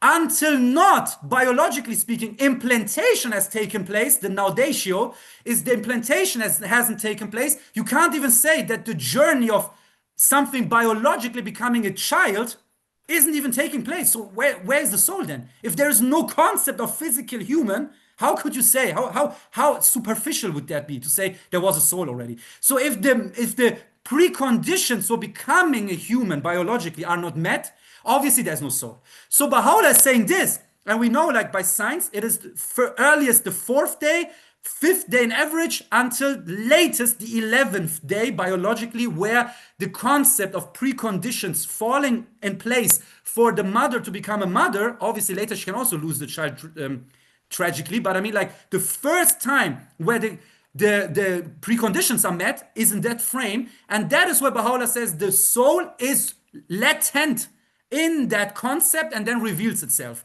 So that means that basically the soul is a force with no identity. It's not, has not a name, it's not a pre-existing thing or something, it's just a force.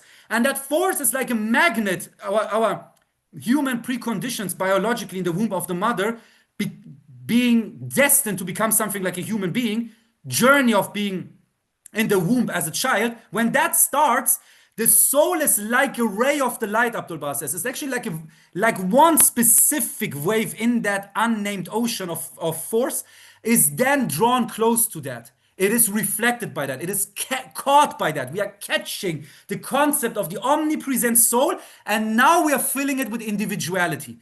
And it becomes an individuum when the parents are making the child the object of their observation. In the womb already, but also when the child is born, by giving it its name and by helping the child to be aware of itself, by being aware of the child. This is the power of consciousness. Consciousness allows you to see yourself from a third person perspective. And we are becoming socially integrated into the world, socially speaking. This is sociological concept now, but also psychological and also metaphysical, by the views that others have on us, first of all, and we get empowered to look at each other, look at us by being aware that others have a consciousness with which they look at us. They make us an object of their observation. So that's why obviously love and all that in the earliest days is so important, Abdul-Baha says, for the child to really become like a vessel for all the divine potentialities and so on and so. So, you know, there's like a huge field of topics around that in Baha'i sense of education, Baha'i ethics, in regard of parents and child, and so on and so on. So also the topic of social integration and so on. So basically, the soul is then a ray, is like a universal force, and like a ray is magnetized, like a magnet drawn close to us, and it's giving us then the concept of our human reality. If now basically the soul is that, what is like? Oh, we are already over the time now. I'm so very sorry. We just try to finish, like wrap it up in 1 or 2 sentences. Very sorry to Mr. Dalation and Mr. Kamal Abadi and the friends also. But what is the difference to the spirit? What is spirit? So basically, when we say soul or spirit, Baha'u'llah at one part says both is the same, but then he says in the same tablet, actually they're not the same if we define it by functionality. Abdul-Baha is using for both terms, spirit and soul, a new term and calls it nafs natere, means the soul that has the power of the reason. Because the spirit is basically mental faculties, and the soul is our consciousness. Yeah. So the consciousness is expressing itself by mental faculties, free agency, doubts, a bad conscience, the memory of our mind, the power of anticipation, the reason. All of that are tools of the consciousness to create an identity. So basically, the consciousness is the most and last resort of human reality, and everything else that he uses, which is not material in its essence, is part of the mental faculties that we call spirit.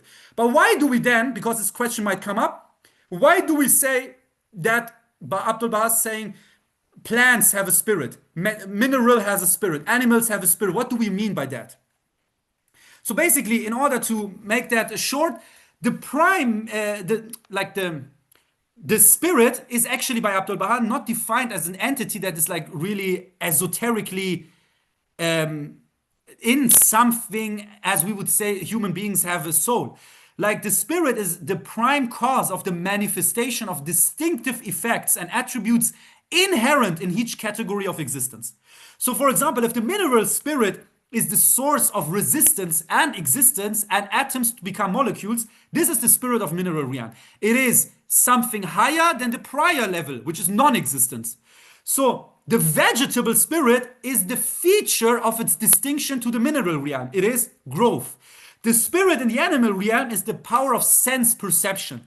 In the human reality, we have all that, obviously, and the spirit in us expresses itself by consciousness, by awareness of ourselves and being aware that other human beings also have an awareness of themselves and of us. And so basically, the concept of unity of mankind is not just a social principle of Baha'u'llah, because the concept of soul is an absolute reality, and because in the next world, yeah, we will keep our identity because the consciousness, the soul that is infused with consciousness will last forever. The identity will be there, but we will be in absolute reality. That's why the principle of unity of mankind is socially, in the Baha'i writings, valid. It stems forth from a metaphysical principle that the soul as such is an absolute reality. And last sentence for today. So basically, the only way for us to be more conscious as a human being, the way to consciousness, there are different ways. Like obviously therapy has a legit spot in life. Other things, meditation, arts, things through which we express ourselves, like coming and going with other human beings, friendship, marriage, family, becoming parents, all that is like fulfilling that. It's like unfolding our consciousness. But the most effective way is sacrifice, Abdul Baha says. Why? Because every theological level is sacrificing itself by its spirit, which is a distinctive feature of the next level, to become one with the higher level of existence. So as the mineral realm is adapted into the realm of the plants, plants adapted into the realm of the animals and so on, the only way for the human being to fulfill its true purpose is by trying to sacrifice itself for the higher reality, which is the world of names and attributes. And it can only do so with purity of motives, and that's the definition of sacrifice. Sacrifice is not just to endure pain. It's not to be somebody who's just in love with pain or something like that, suffering. That's not artificially created tribulations for ourselves and trials. Sacrifice means whatever you do it with the purest motives, that you are doing it dedicated to a higher level of existence. And Abdul Baha says you're always on a safe path when whatever you do, you dedicate it to Baha'u'llah, and do it with an attitude as if what you are doing is a gift that you hope is accepted at the kingdom of his well pleasure. Thank you very much for your attention, beloved friends. Sorry that it took a little bit longer than planned. Much love to all of you, and yeah, thank you very much, Mr. Kamal Abadi and Mr. Edalation, for having invited me to this session with you, friends. Thank you so much, Shahnam Jan. We really enjoyed your presentation, and I'm sure there might be some questions, but before we get to the questions, let's watch a video together, and then we'll get to the questions and answers.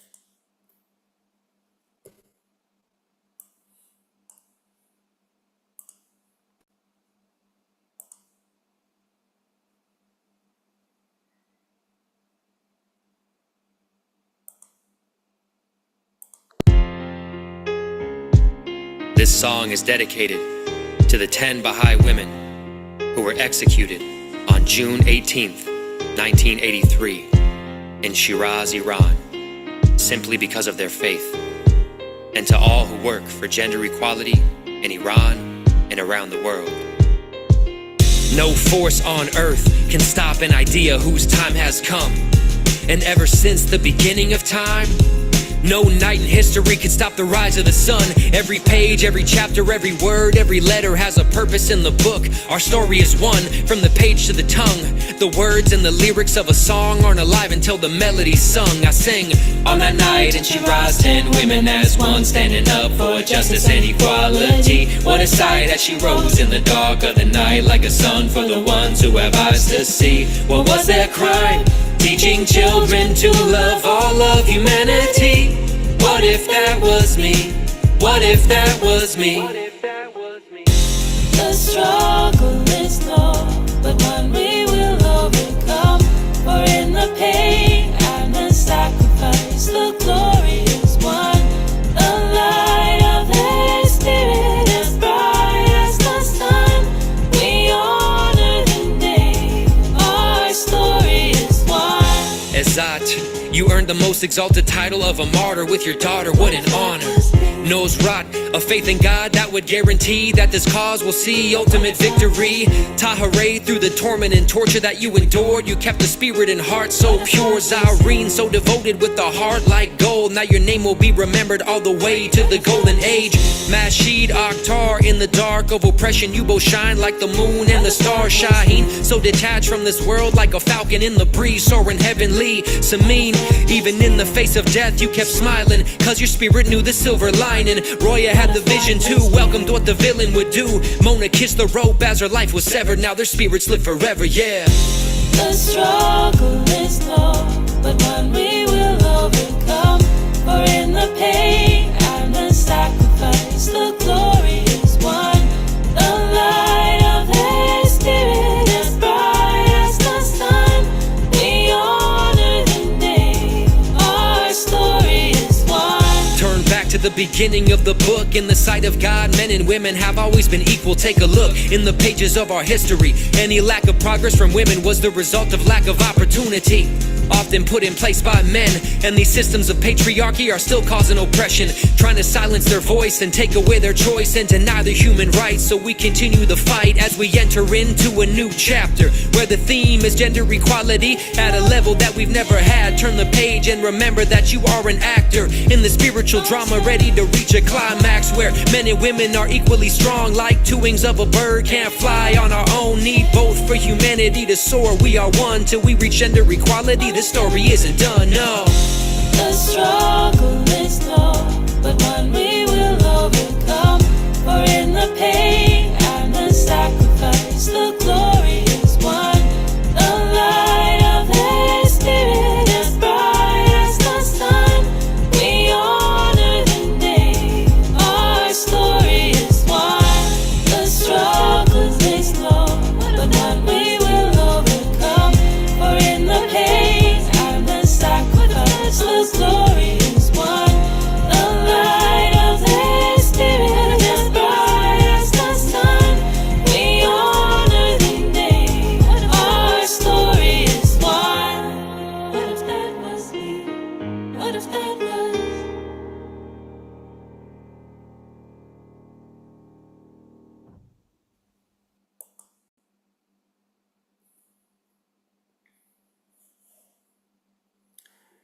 Okay, friends, now is the time for questions and answers. Habibu, you have raised your hand. Please در yourself. لحظه هاست. ببخشید جناب کمال آبادی. Someone unmute me. Okay, that's okay. نسرین هستم. من سوالم فقط راجع به اینه که This is an English session. If you could. Oh, sorry. I forgot.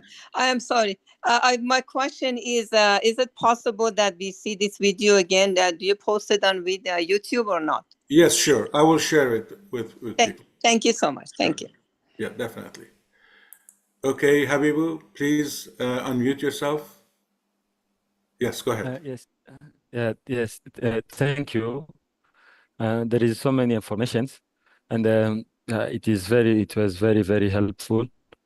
My question was, and so if then when can we say that life starts?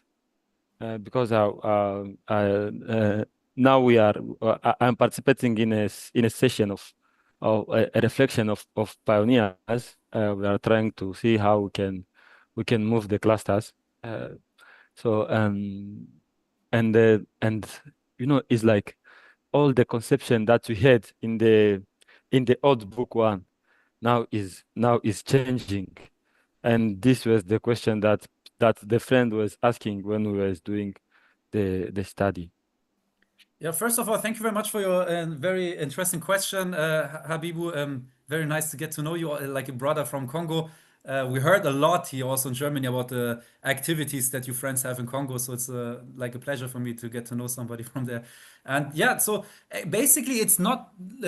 Listen, it's not really like the Rui Course 1 as we know it is not really changing because, like, in the end, the Rui 1, when it speaks about life after death, it has a clear hermeneutical purpose. It is actually not really about the next world. The quotes that are chosen there, these are just few quotes from hundred thousands of passages that Baha'u'llah has about purpose in life, life after death, and the soul. So basically, these are chosen quotes that are in coherence with what was talked before in the chapter 1 and 2, and it's more actually of like why we do what we are meant to do according to chapter 1 of Rewan, which is actually starts with this quotation like to be like to the that the better man can be like established with the holy and pure deeds and so on. So that is actually the whole hermeneutic ground for Rui 1, and everything that comes then is actually an elaboration on this. So the question, the quotes in Rui 3, chapter 3 of Rui 1 are actually meant to give us an idea of the motivation why we are working for a world that we will not maybe witness. A better ideal typical world that is going to be like established maybe in generations, and we won't see the fruits of that already, but we are doing that because service to mankind has in itself an inherent meaning, an inherent purpose, and it's fulfilling our purpose in life and so on. So it's really it doesn't change because like this is the whole main thing in the chapter 3. But the quotes there that are mentioning conception, it's like, just as I said, the word is used by Shori Effendi, for example, but as he himself later the universal laws of justice making clear, it is with a different word meaning. So it's just in the end, conception is a term. So the conception thing has to be understood by us how it is meant, and we heard today like what the soul is. It's a potentiality. The preconditions for a human to become a human have to be met, and then actually we are speaking about like obviously life being started and so on. But that in itself doesn't really give us justification to unless in future there's guidance about it, like to and it's going to be important for the stem cell science in future also, this quote and this kind of thinking. But for now it gives us no other justification to say life like it's the time phrase when life starts and so on is anything different than we like so far also believed. And it is actually because it's not even clear for us if it's the fourth day the implantation, fifth day, sixth day, 10th day. This is something that still science doesn't really can navigate directly and precisely. So actually we believe that whenever the preconditions for a human being are met in the womb of the mother, the life is there. But when it really happens on the day precisely is something that is not also biologically to be explored yet for us, as you know, obviously. Is that actually, Okay, was that can the I question ask? or was it something else actually, basically? No, no, no. It was the question was that, and then I have the second question. Because I had three questions, and the second question is, in the pioneer way, how can we reach that state of sacrifice? In pioneering? Oh, that's actually a very good example. A very, very graspable example also, because basically pioneering, like has a historical dimension. It was like, first of all, just going to places where no other Baha'i was. It was like a continental thing, became a national thing, became then a city thing. And now it's also like broken down to the microcosmos of neighborhoods and so on. But the value and the importance of it is always the same, because basically pioneering means to do what the faith needs to be done and it is taking us out of our comfort zone where we like sometimes also do something because it is fitting to our life flow. It is like what we are also think like is good to be done. But pioneering means your mindset is not what you can do for the faith, but what the faith needs to be done.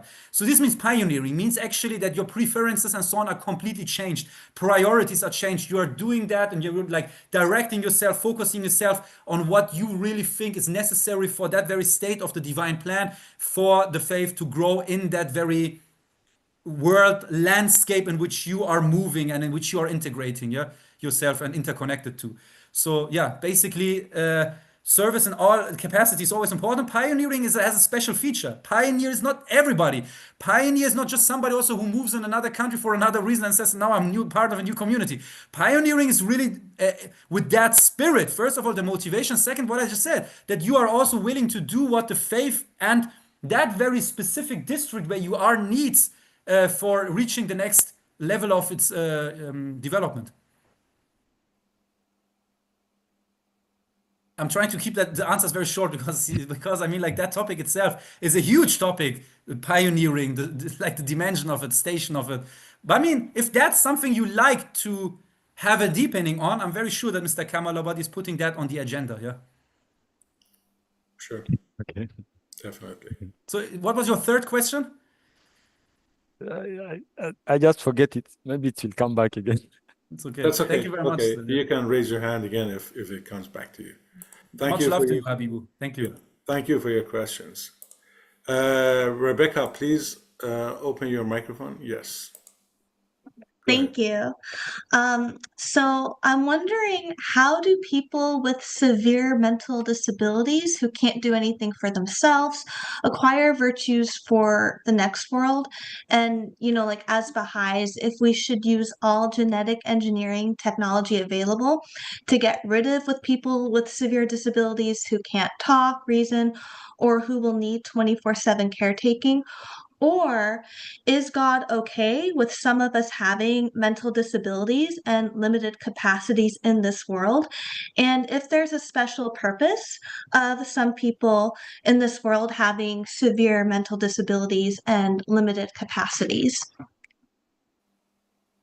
Yeah, hi Rebecca. It's very great to get to know you. I hope by chance even a little bit better. But for now, thank you very much for your question. So basically, the answer to that, although it's a very enigmatic and a very deep, and it's even an emotional question, it's also like an objective view on a case, like how is it like in regard with the soul and so on, if that's the physical condition that you just mentioned and so on.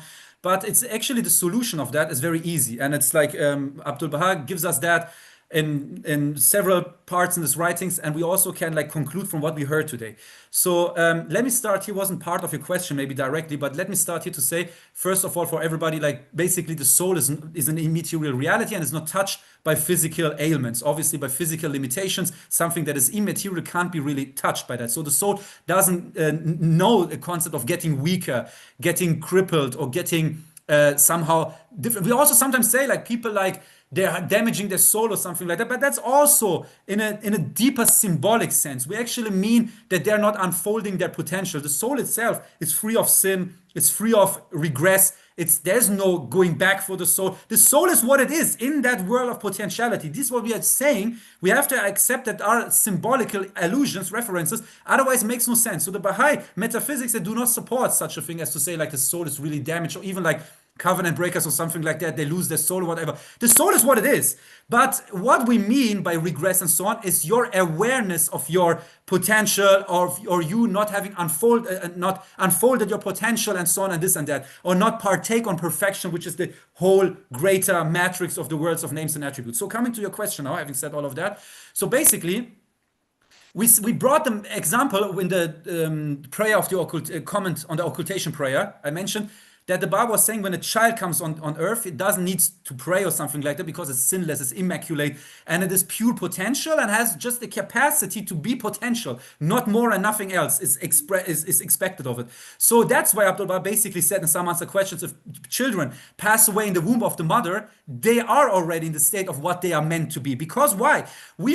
judging that wrong because we see from time and space. We say, oh, they didn't have 80 years to become what they are. But the world that is free from time and space, Rebecca, is a world where everything is already seen in a moment. Past and future is for the divine reality a moment, is a temporary view on everything. So basically, that divine realm already knows who of us will have what kind of disabilities and problems to make use of its physical functionality to fulfill its purpose. But that's again wrong to say like that this is the only way to fulfill our function, our purpose. The purpose is something specific, spiritual for everybody. But the way to that is depending on our capacity. If a child comes on earth, Bob says he doesn't need prayer, basically wants to say he's just pure potentiality and pure no possibility. So obviously nothing is expected from him.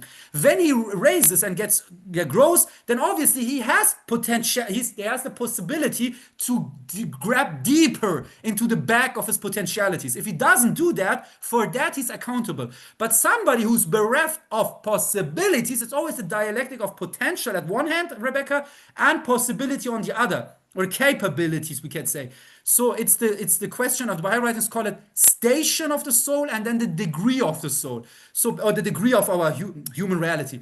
So basically, if somebody is bereft of capabilities, from him is only expected what he's able to do, and that is actually him fulfilling his potential. So it doesn't mean he's bereft of his potential, because the divine knowledge knew that, for example, a specific person is born into this world with specific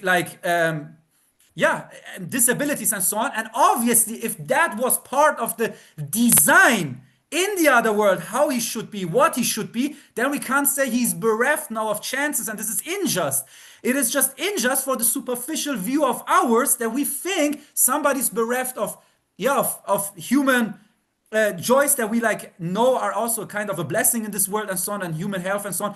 Then he automatically also missed or failed his spiritual purpose. But it has nothing to do with that.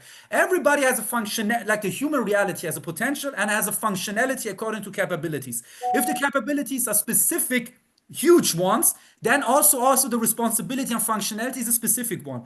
If the capabilities were limited, the potential still is not worse than somebody else having had another functionality in this life. This is not to be measured. These are not to be in competition with each other. So also Abdul Baha goes as far as the end for this question. Rebecca, that was a very good question, but Abdul Baha says this. Maybe it wasn't really part of your question, but I just want to add it. It's very nice. Abdul Baha says, he was asked how can we define spiritual role models for us? He was asked in America how the believers wanted to be like Abdul Baha. He talked so much about the spiritual purpose and life and so on, and about the kingdom of God and reaching that, attaining that. And the believers asked by Abdul Baha, what is a way of how should we orientate ourselves to get there?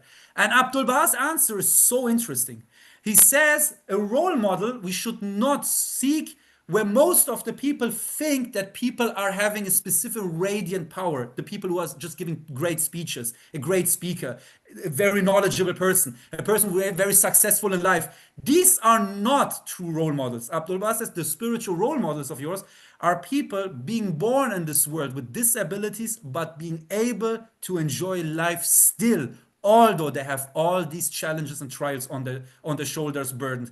That kind of people who manage to be happy every day in their life, although they have such trials to bear and to struggle with, these are people where Abdul Baha says you find a glimpse of perfection.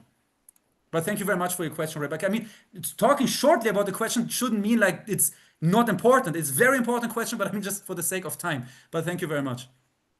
Thank you. Thank you, Rebecca. And Zohra Khanum, please unmute. Yeah, you're unmuted. Please go ahead.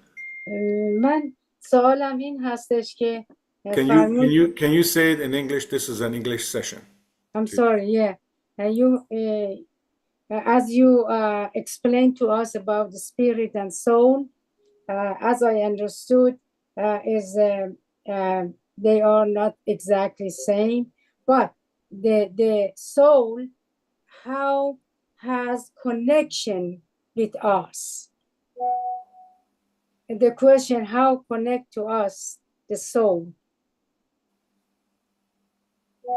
Yeah, thank you very much. And Allah Hafiz, Zohra Khanum Aziz. So Allah basically, Hazna. Merci.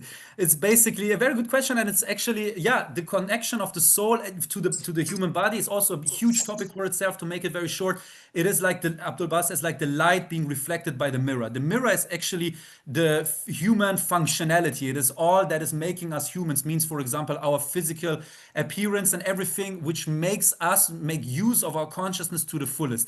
But again, linking that to the question of Rebecca, if the mirror would be scratched or broken or whatever, the light is not touched by that. The light is the light.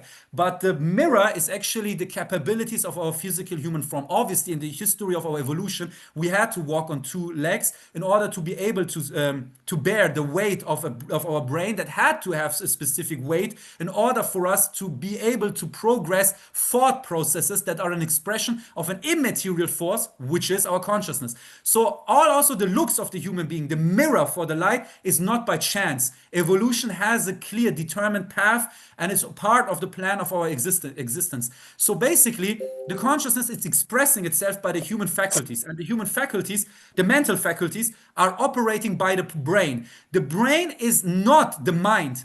The mind is using the brain as a tool, and the mind itself is a tool of consciousness. Consciousness is the soul. Goftam, soul consciousness is actually that light. That light, we don't say soul at this part, we just say consciousness is coming from the divine world, is like drawn close by the physical framework of our reality, which expresses itself then by the brain. And the brain operates obviously by sense perception. The senses of ours are for example, there is nothing like sound or something like to see. It's just colors and waves of colors and waves of motion that we interpret as sound. So basically, all that we see in this reality is the interpretation of consciousness. If there wouldn't be the human consciousness, nothing would be really like this color or that sound or something. It is the consciousness and the sovereignty of interpretation that we said that humanity, that the human being has, and the senses are a translation of that for the consciousness, for the brain, and then for the consciousness. So all of that, the mirror and the light, are interwoven. We can't say the body is not important. The body is very important. That's why Baha'u'llah also says like you should not burn your body. Also, it's forbidden. You should not do that. It's forbidden to like burn the body after death or something, because it is a sign of respect for an avatar of something divine, which was the consciousness, for the vessel of the consciousness. So that's also why we should like take care of the body, and other healthy advices in the writings are given. The mirror and the light are interwoven. The light obviously more important, but the mirror is actually reflecting consciousness. The soul is not in the body. This is an important question of Zuhra Khanum, because like people in Europe for a long time, because of Descartes, were asking themselves where really the soul is, and he made up a point in the brain and said like it is between that and that part, and gave it a name and said like the soul is in there. Before that, people believed the soul is engraved in our muscles and our cells in the body. The Baha'i writings say, and this is why Rui 1 is so revolutionary, people just take part and they take it for granted. We also believe that the soul is not in the body, and so, but it's ideologically speaking, revolutionary new what Rui 1 is offering, that the soul is like an aura. It is an aura that is not in the body, but expresses itself by the body. And that's why Abdul Baha says he says that actually this kind of like cheesy phrase that you look into the eyes of a person and it says a lot about them is actually true. It's not absolutely wrong. It is not the eyes themselves that say anything to us. And obviously the soul is not behind the eyes. And it's not even my eyes seeing really something, because it's interpretation of wave frequencies that we interpret as colors. But what Abdul Baha wants to say is the aura, the emission, the presence, kayfiyatun insane, like it is the atmosphere emanating from him, something that we call aura. Yeah, it's actually the dimension that is expressing itself outside of his bodily frame, that we call actually what we like grasp when we look into the eyes of somebody or not, and get a feeling for his aura and so on. It's basically what we call the consciousness that is reflecting itself in the mirror, which is the body of the human reality. Why can we only in the dream somehow get an idea of the spiritual worlds? Baha'u'llah is explaining that. In Lu'ah Haq wa Nas, in the Seven Valleys, Abdul Baha is explaining that, because we see reality by sense perception. But when we are sleeping, the sense perception, the firewalls of how we interpret reality, are somehow taken down. And that is not that you just fully grasp spiritual reality, because again, the mind can only see things that it empirically knows. The soul cannot show you things to your brain that the brain has never experienced. So we see things that are kind of like deja vu because they stand for something else. There are references to something else. But yeah, we believe in the concept that the soul, because it's already free from time and space, can project things to us that our body in the time flow of time and space will yet awaken to see. Thank you. Thank you very much. Sorry for the long answer. Thank you so much. Thank you so much. Kian Khan, please unmute yourself. Yeah, you are unmuted. Go Kian ahead. from Germany. Allah. Alafa. Good to see you. Are you well? Beloved brother. It's really nice to see a lot of people from all around the world come together and listen to different pieces of information as was being said. I was just wondering, this is a small question, more of a practical one than a conceptual one. I was just wondering, what do you find, because it's very important for every individual to for every individual to read the Word of God and reflect on it, right? So I'm wondering, are there any practical recommendations or maybe like pieces of advice that I could use, when I want to do my own research on a topic? Because oftentimes, and you're basically doing the same thing when you're referring to or referencing different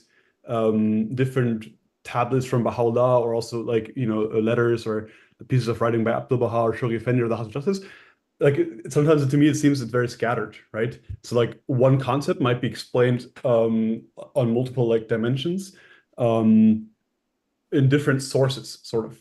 So I'm just wondering if you have one or two practical pieces of advice that might help in when you're curious about something and are looking for some, when I'm looking for some sources that I can use to reflect on. And obviously, as I'm posing this question, I realize that also, of course, the Ruhi Institute and there are these compilations on the Baha'i Reference Library as well, for example, that these are probably also great sources. So maybe I've already sort of partially answered my own question. In reality, it's a great question, Kian. First of all, I'm very happy to see you, beloved brother. Long time no see, and it's great that you're here. The second thing is, that's an important question, and I really believe that we should actually ask Mr. Kamal Abadi or Mr. Edalatian if this can be also one session once. The art of diving into the ocean of Baha'u'llah's words, the art of deepening, how we can deepen ourselves, and so on. Maybe this should be a question for a whole session once. Just with one or two sentences, we will go deeper into that whenever the hosts of the session think that this is a befitting topic.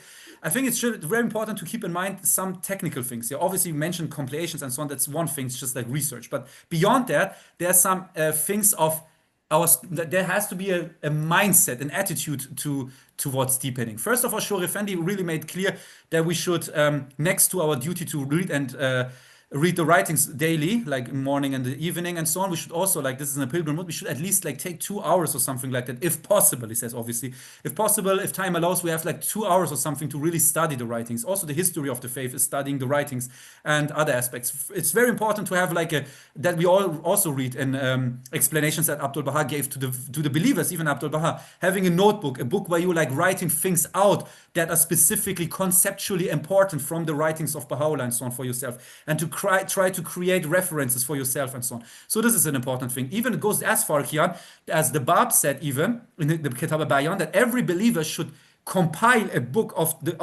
about truth and his writings in the volume of the Quran. Every believer should write a volume of Quran about a compilation about concepts he learned from the dispensation about the truth and about his writings. So just naming that as an aspiration for you. This was mentioned back then from the Bab. Beyond that, it's a very important, the concept of meditation. Meditation is not just floating in the living room suddenly and so on, being so detached from the world, but it actually means asking your mind questions, addressing questions. The Rui method is very underrated and important. The Rui method, one, comes from Kitab Iran. It's not just made up by the Universal Laws of Justice. Kitab Iran basically says the questions of the uncle of the Bab by Baha'u'llah are answered in the first 20 paragraphs by giving the uncle questions back, redirecting his questions by questions. And that's called, in the terminology of Socrates, or Plato basically, who talked about Socrates, called it meotic. Meotic means the art of giving birth to a thought in your own mind. And that's what Rui Kurs 1 is doing. Gives you the quotes as an anchor, and then is asking you very basic questions, but the method is important. Is like, if you want to understand what the truth behind the quote is, try to translate it by your mind into your all-day life by asking yourself specific questions about that very quote in dialectics with your life. So this is what meditation is all about. Meditation is sitting there and thinking about something that's puzzling our mind by asking questions and then being receptive for the inner voice to process that. Beyond that, Baha'u'llah says very clearly in the hidden words, if we glorify his cause, he will give us, or he will bless us with divine insights. He will give us insights and knowledge when we arise for serving his cause. Means he basically broadens our vessel of capacity. Beyond that, these are all just key points that we're just mentioning. But beyond that, it's also very helpful to not just read Kian one Baha'i book, but always try to not at the same moment, but simultaneously during the day or during your process of deepening, reading more than one book. Maybe a historical book, maybe something from the writings, and not just once, but technically again and again, making yourself familiar with that tablet of Baha'u'llah, 10 pages, for example, Tarazat. You make that the object of your deepening for the next 2 weeks. And you read the paragraph so closely that you are able to give it back again conceptually by your own words. Concept, not just the words. What is the concept? Because Shor Effendi says, Kian, that's very important. Now become a living ear, my friend. Shor Effendi says, the Baha'i faith is not the religion of terminologies, but it's the revelation of concepts. Means what? Shor Effendi goes on and explains, in regard of terminologies, Baha'u'llah, according to the addressee, called stuff according to what the addressee understood with that, with this, like how he used specific terminologies. Baha'u'llah is using terms, but he's changing the meaning of the terms conceptually. If somebody said to something soul, he said soul, and was talking about the same thing he was always mentioning also when he was talking about spirit. Or for example, in the language of the poets, he's revealing in poetry. In the language of the mystics, he's revealing with mystical concepts. But Seven Wali, Book of Certitude, and Kitab Aqdas are conceptually the same thing. Just the language is different because the addressee had a different capacity and came from a different background. So Shor Effendi says, deepening is not just reading things and seeing then at one point, now this is important, that they are even contradicting each other. Shor Effendi says, deepening is when you see the unifying point in the most contradictive expressions in the writings, because there is where the concept is hidden, and that's the beginning of deepening. And last advice from the Kitab Iran, quintessence of Kitab Iran, Kian, never stop questioning your understanding of truth. That's actually the most important things to keep in mind. The rest is research, and we all have to do that in the same pace and with the same effort.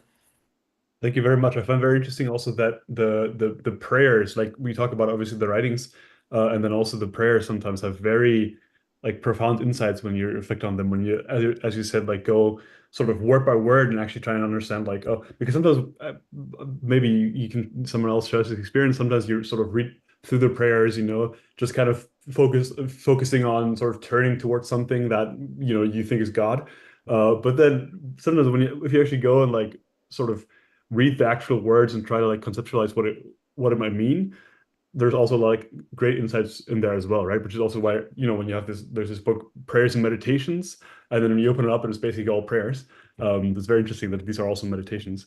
When you're preparing for a session like this today, I'm just wondering, I mean, I don't know if it's possible or not, either is fine, but if you have like certain like quotations that, you have like a list or like a sheet of quotes that you think like you sort of want to take to trace a chain of thoughts, if this is something that, like, if you do have this, if you can make it, like, if you can share it with the friends, that we can also read up on somebody these also asked me ourselves. if we have handouts for the sessions and so on, but the truth is actually the deepenings are very spontaneously and ad hoc, so that's, I'm sorry, Fair there's enough, fair no enough. paper to send. Sorry, it's just Thank you. comes in the Have a moment, great but thank night, you very everyone. much. Yeah. Pleasure. Thank you so much. Habibu, please unmute yourself.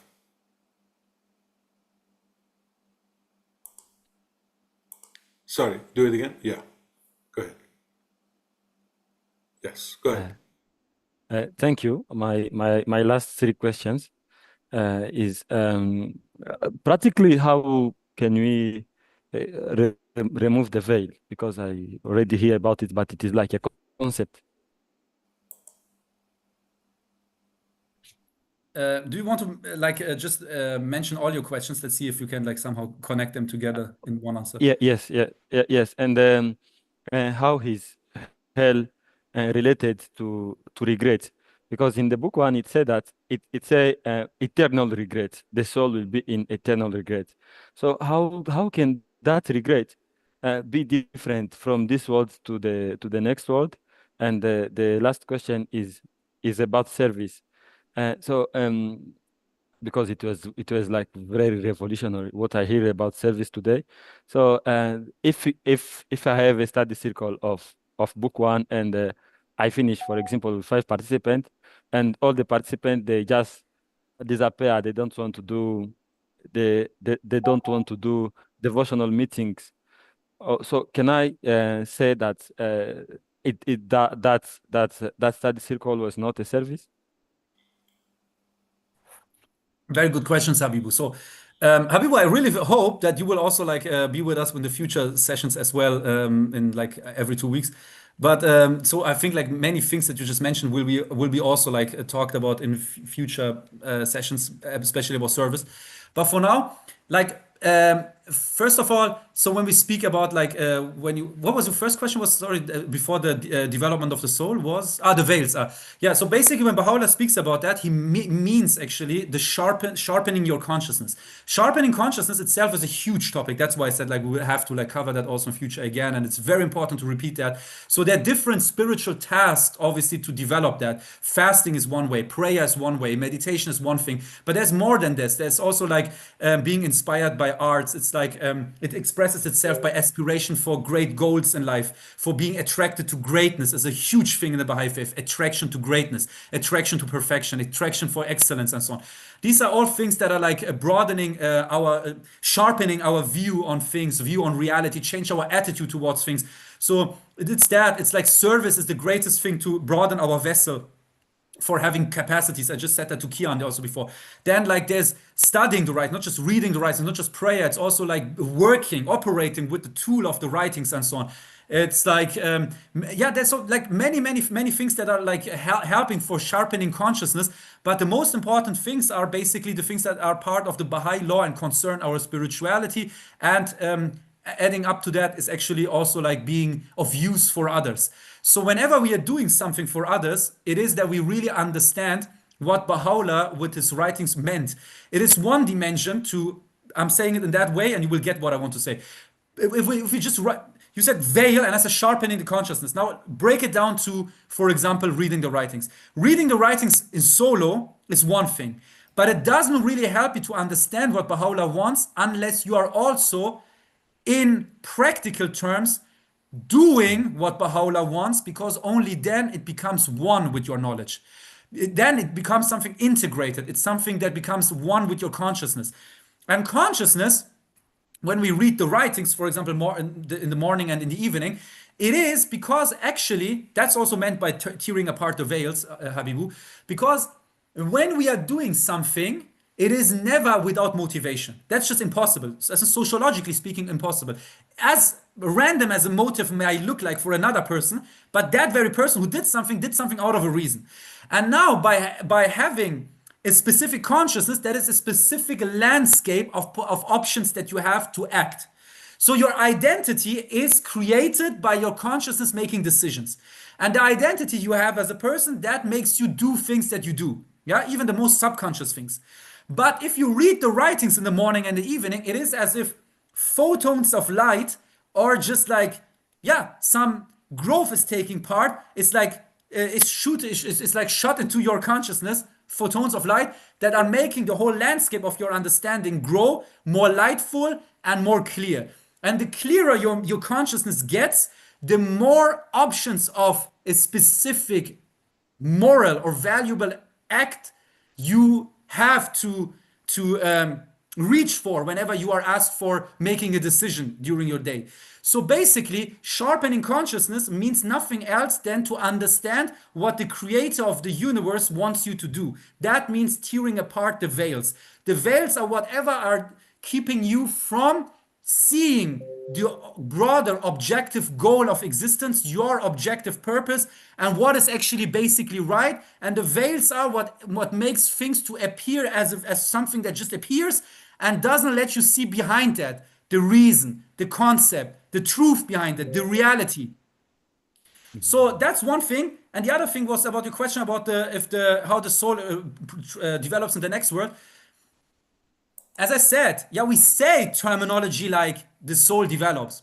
But what I said today, from that logic, we conclude there is no true development of the soul. The soul is what it is. It is in that matrix of that kingdom of names and attributes. It is what it is, always.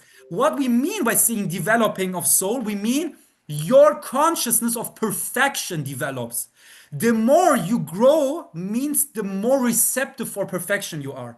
The more you're bereft of perfection, the more the undeveloped, quote unquote, is your soul. But the soul itself is not, doesn't have such tangibles to be saying it is like growing, regressing, destroyed, it's healthy. Something that like that doesn't touch the soul. So even covenant breakers do not really have a regress of soul. It is the regress of the consciousness. The soul itself is untouchable. Yeah, it is a wave in that eternal ocean of perfection, on that absolute reality.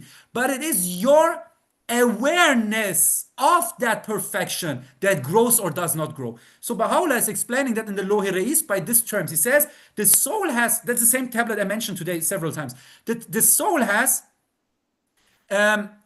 wings, metaphorically, and it can fly towards the divine presence, or it can, and then it's called, it's mentioned, the Nafs Rotzir means the holy soul.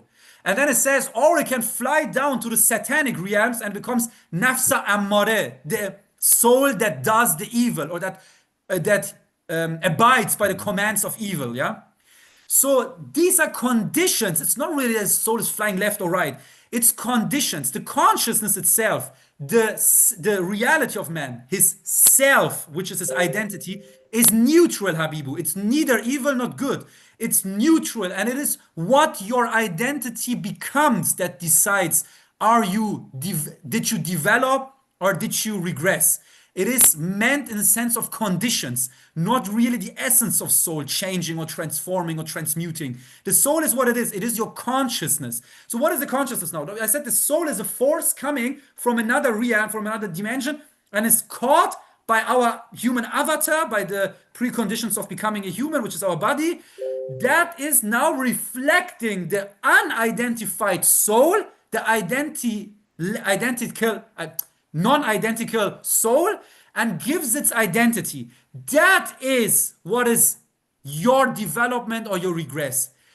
The soul of Habibu in general is just a force. When it was reflected by the mirror that his parents called Habibu, then it became the object of an identity. Now it is conscious, and that what is reflected now from the body of Habibu, that reality of his, that is lasting, and that has either a capacity to understand the original perfection or being bereft or relatively aware of that perfection. And that's what you and me call regress of the soul or contra development of the soul.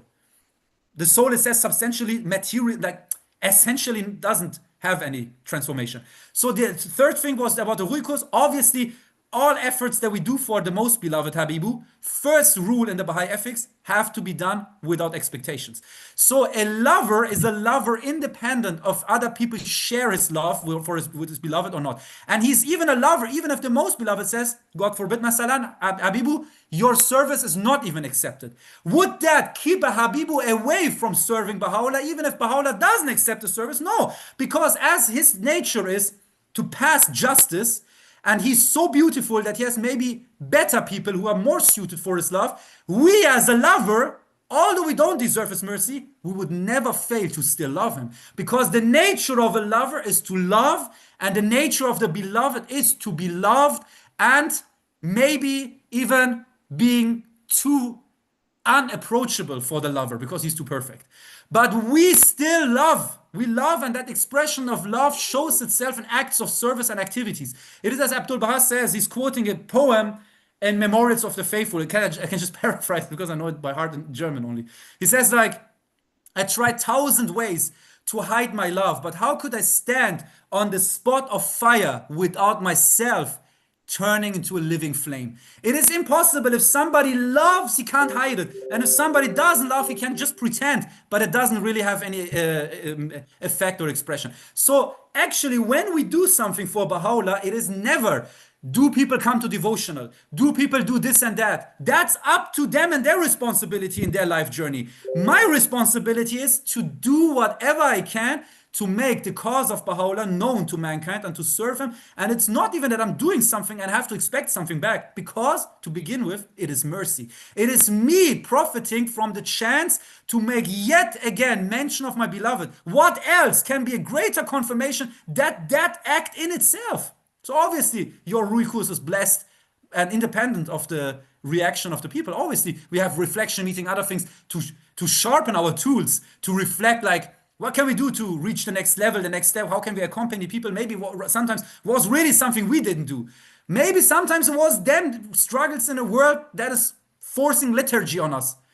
But the reality is the service itself is always free of expectations, and in itself is blessing. Excellent.